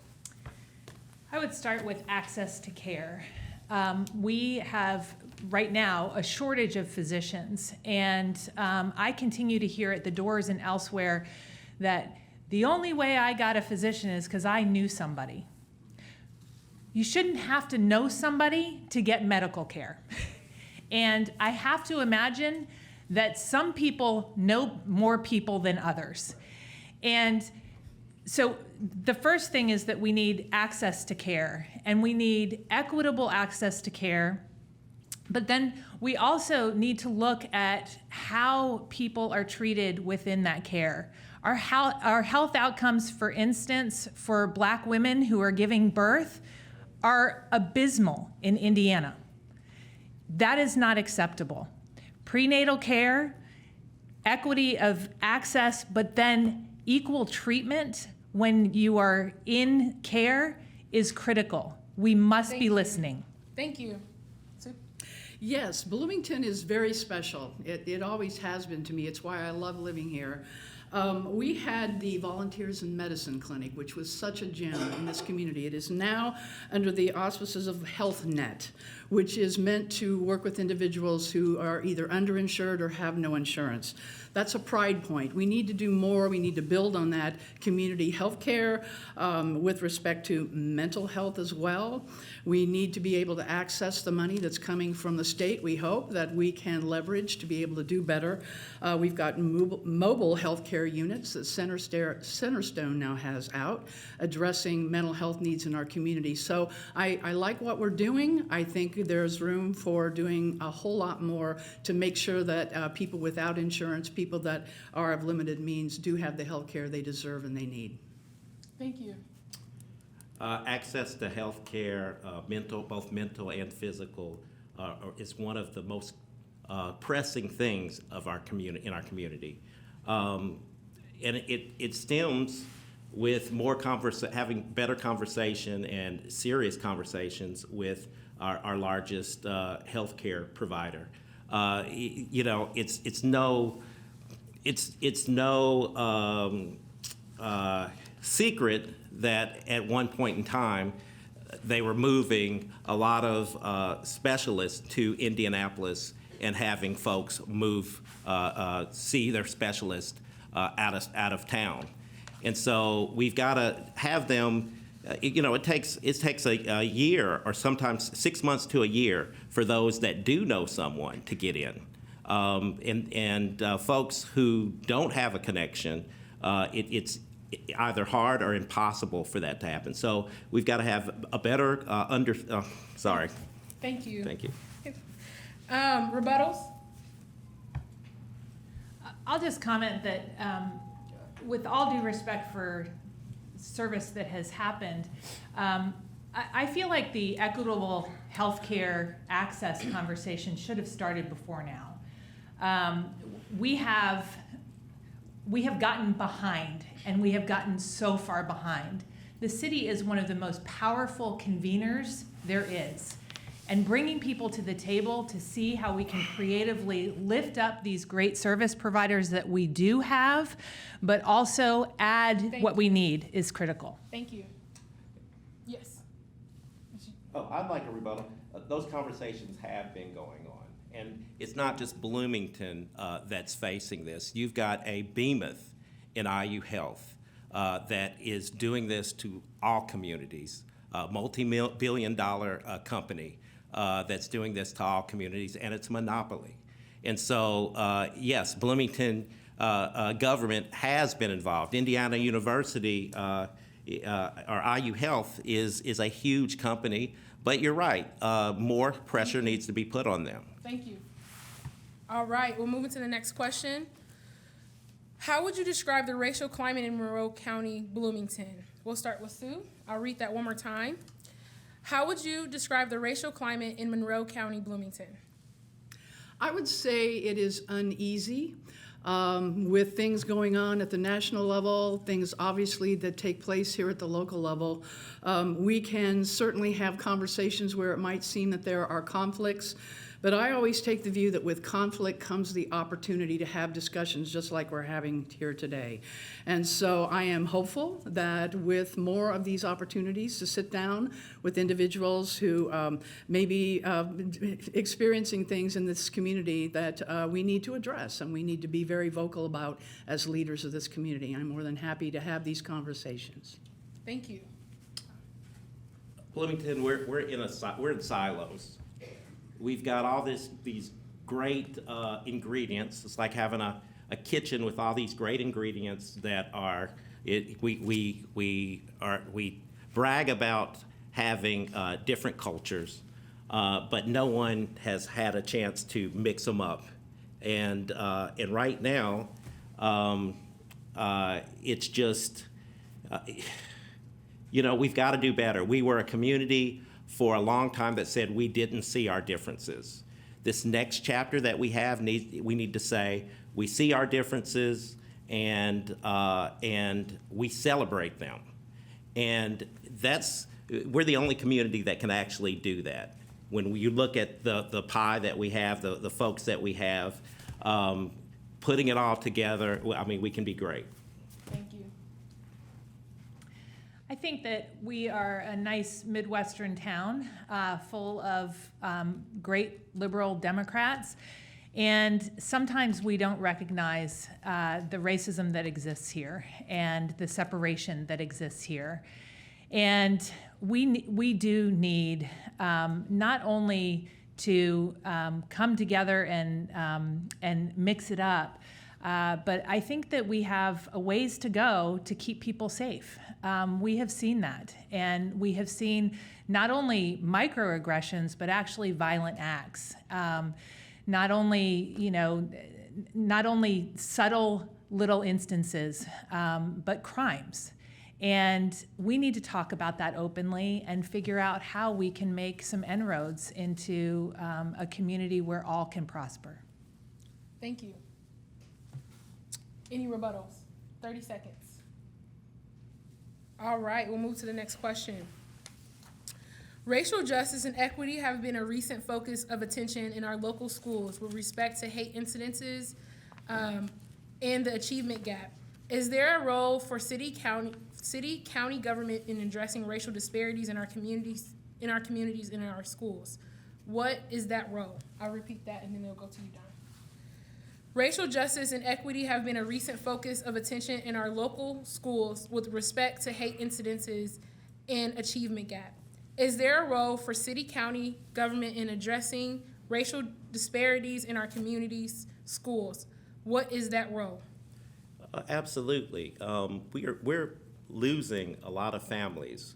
We're getting folks coming in, getting great jobs, but deciding to live in Indianapolis or live in an outside community because their kids do not feel safe. When they ask around, when they ask the other person in their department who has another child of color, how do you cope? And they tell the stories. And it's not a safe environment, not only for folks of color, but LGBTQ children and even young women. We've got to do a better job. We're talking about retention and recruitment. There's a reason why our largest employers all have DEI departments because they can't seem to keep people, either keep them here or even get them to move. And part of that is children. If our children are not feeling safe, and keep in mind. Thank you. Go ahead. Carrie. So my own daughter was attacked at her school recently, and I would say that through that experience, I have seen there is a significant challenge in the kids feeling safe. And what happened was nobody spoke up. There were 30 people standing there. We need to create a culture, a public safety plan where everybody knows what you do when something is happening, whether that's a microaggression, and no aggression is too micro to say something, or if it's a violent act. We have to keep our kids safe because they are our Bloomington, and their parents are not going to stay here if they are not safe. Thank you.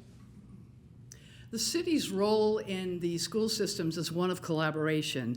The MCCSC has its own governing body, and that's a school board who are also elected. From what I am reading, this school board is doing a very excellent job in holding their schools accountable for anti-racist policies, so we commend them for that.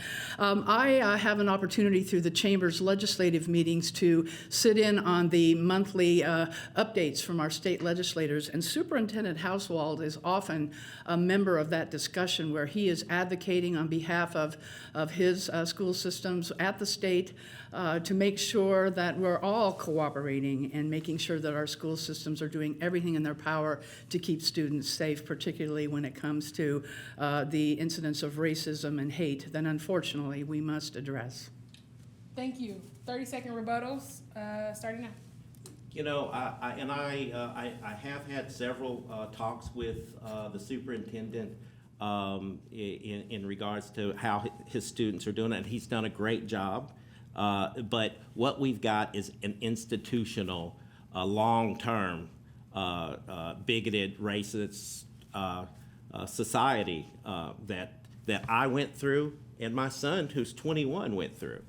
My wife as well, and we're big. We Thank think, you. yeah. Thank you. Any other rebuttals? Okay. You're good on time? Okay. I just wanted to make sure I made eye contact with you. Next question. What have you done in the last year to support abortion rights? What have you done in the last year to support the lives of Black and brown residents in the LGBTQ plus community? I'll repeat that. What have you done in the last year to support abortion rights? What have you done in the last year to support the lives of Black and brown residents in the LGBTQ plus community? We'll start with Carrie. 1 minute, 3 topics. So I can summarize by active outreach to our state and federal legislators, personal support of a friend of my child who is coming out as trans. Clear advocacy for trans and abortion rights, and support, especially I have many connections in the Latino community, support for some folks who have been going through some aggressions in that community. Thank you. May I first of all commend all the Democratic candidates who just yesterday, all of us signed on to this letter to the Indiana General Assembly opposing their recent legislation that is coming through that all of us should take a very hard stand against our LGBTQ plus community. Would you expect anything less from Monroe County Bloomington Democrats? So that is something that we all feel very strongly about, that the state's going in the wrong direction, and we as Bloomington representatives need to stand strong against that. With respect to abortion rights, I am a member of the Jack Hopkins Social Services Committee. Every year we get grants from Planned Parenthood and from All Options, and every year when we fund those organizations for the incredible healthcare services they provide, we are often criticized by members of the community who come to our council meetings and object to any funding going to organizations such as that. I will always be a strong supporter of a woman's right to choose, especially in these times when things have been reversed from my early days as a feminist. Thank you. As deputy mayor, I led the proposal for the $100,000 to go to rights to choose. Let's see, I coordinated that letter that Susan just referenced. I support and sponsored Black and Brownie Arts event. Created a group to purchase. We purchased African American art for the Eskenazi Art Museum. Let's see, Democratic Caucus went from that I co-founded went from 2 elected 2 officials to 7. Sponsored a scholarship at Indiana University for students of color. NAACP executive. Let's see, personally given time and money to every Black and brown candidate, as well as many others. Created the Living Legend Award for the city of Bloomington and gave an award for that this year. And then I do a podcast called My Racist Friend. Thank you. Thank you for that. Yes. Any rebuttals? Look at y'all. Okay. I was ready for this one. Okay. I mean, y'all doing great. Don't get me wrong. I said, okay. All right. We'll go to the next question. This year, an Asian American woman was brutally attacked on a bus here. What should local government do to respond to or prevent hate incidences? I'll repeat that question, and we'll start with Sue. This year, an Asian American woman was brutally attacked on a bus here. What should local government do to respond to or prevent hate incidences? Bloomington United. Then Mayor Fernandez had to address a very serious issue when there was a grad student murdered in front of the Korean Methodist Church by a hater. It was a very tense weekend. This individual went all throughout several states committing murders and culminated in one here in Bloomington. But the response was unified by the Bloomington United movement, in which everyone said, no hate here, not in our yards, not anywhere. And that is the kind of response that you hope. You hope it does not come after the fact. You hope that we are working proactively in our community to be against hate crimes, and instead of having to be reactionary when these kinds of horrible incidents occur. So that's what I would do in the case of this incident that just recently happened, once again reminding us that hate is still here in our community, and we need to address it through education, through coming together like in groups like this, and having these discussions that we don't tolerate that in Bloomington. Thank you. Bloomington must lead with the message of that love starts here. Like the rest of the country, the rest of the state, it's different. And we have to say, look, Bloomington is this blueberry in this bowl of tomato soup, and we have to make that blueberry big and huge and say, you know, like this is who we are. And we've got to be bold about that, because Indiana has this reputation. We have to let people know, you come into Bloomington and we don't take that. That's how it's going to have to happen. And we got to say, if it's a hate crime, we need to say that's a hate crime. We don't want to hear excuses about whether or not it's a mental illness. We need to say it's a hate crime, and we need to be the community that says it won't happen here. And that comes with that whole idea of blending, of not being one community, not several. Thank you. Leaders in Bloomington need to speak out immediately when something like this happens and condemn it. The City of Bloomington's website was updated with a statement some days after this attack that stated that Bloomington was a safe city and that this was an unusual attack. That was later changed to relatively safe. I would say that a community where an Asian American woman is stabbed on a bus doesn't feel safe at all for her. And it probably doesn't feel safe for other Asian American Pacific Islanders.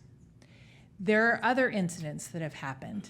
And so rather than saying that we're safe enough, we should be looking at how we can make ourselves more safe for everybody. Thank you. This will be our last question for the night. I lost my place. Okay, here it is. Okay. How will you make sure that you receive community input from underrepresented or marginalized populations? We'll start with you, Don. How will you make sure that you receive community input from underrepresented or marginalized populations? You know, we need to start focusing, and if you were to look at the office of the mayor or city hall, you looked at it now compared to what it looked like when I arrived, it looks completely different. It's a lot more colorful. It's a lot more. But anyway, we need to lean into that a bit more. We need to have the people that are serving look like the people who are being served. And that will help, because I think for too long and too many folks, they talk about listening, and they talk about, and then they want to go back without going back, bringing the people back in. So we need to be a community, and we need to be a government and a city that looks like the people that we serve. And when we do that, it's a lot easier if someone's pulling you in that looks like you. And so we've just got to we've got to do a better job of that. And with Griffin's administration, that's what will happen. Thank you. I agree, representation does matter. And it matters that those voices actually get heard and action is taken that is not just representative, that actually creates change.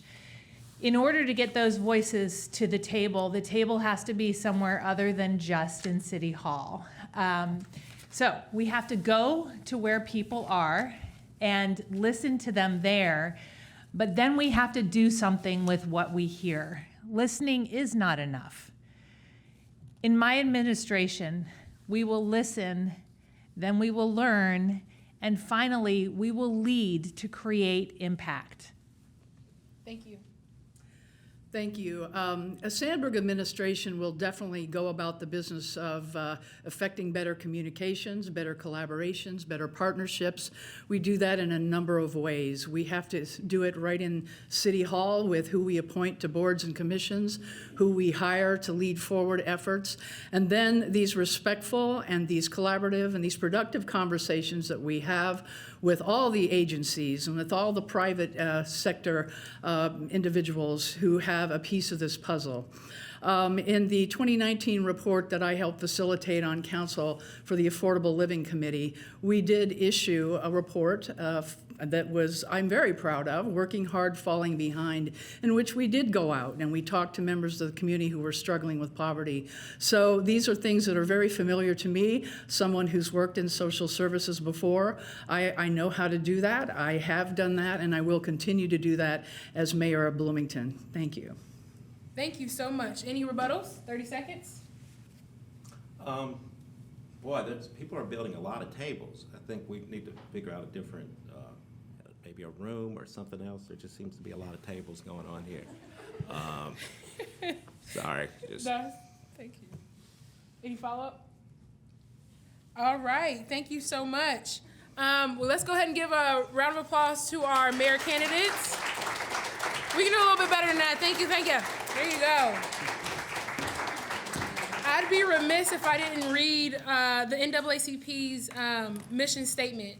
Our mission statement is to achieve equity, political rights, and social inclusion by advancing policies and practices that expand human and civil rights, eliminate discrimination, and accelerate the well-being, education, and economic security of Black people and all persons of color. I'm so thankful that I had the opportunity to serve as your moderator, and I'm grateful to serve as the president of the NAACP in Bloomington, Monroe County, where we, yep, go ahead, do your thing.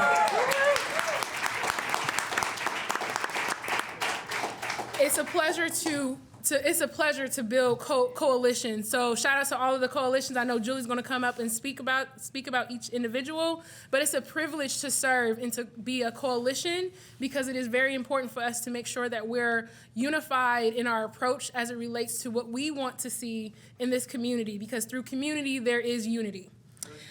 And let us one more time give a round of applause for all of our candidates. As I said before, I'll go ahead and turn this over to Julie. Another opportunity to attend a forum that's for invited mayoral candidates will be at Tri-North, 6:30 p.m. League of Women Voters is sponsoring and hosting that. Thank you so much, and we want to go ahead and bring up Julie and say thank you. On behalf of all of us, thank you so much. Oh. You're amazing, and it's all yours. Okay. I got it right here. Oh, you're right. Thanks.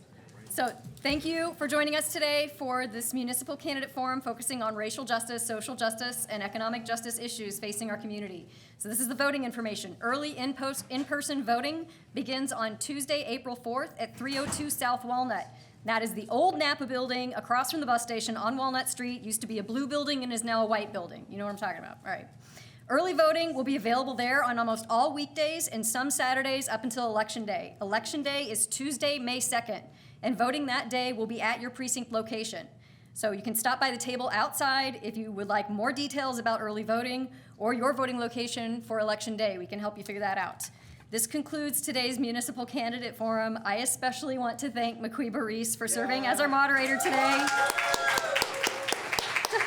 All right, so Maquiba, where are you? Because Monroe County now extends a special thanks to the Monroe County NAACP with a contribution to your organization, and we have a gift of thanks for Maquiba as well. Oh. Thank you. And this is for Okay.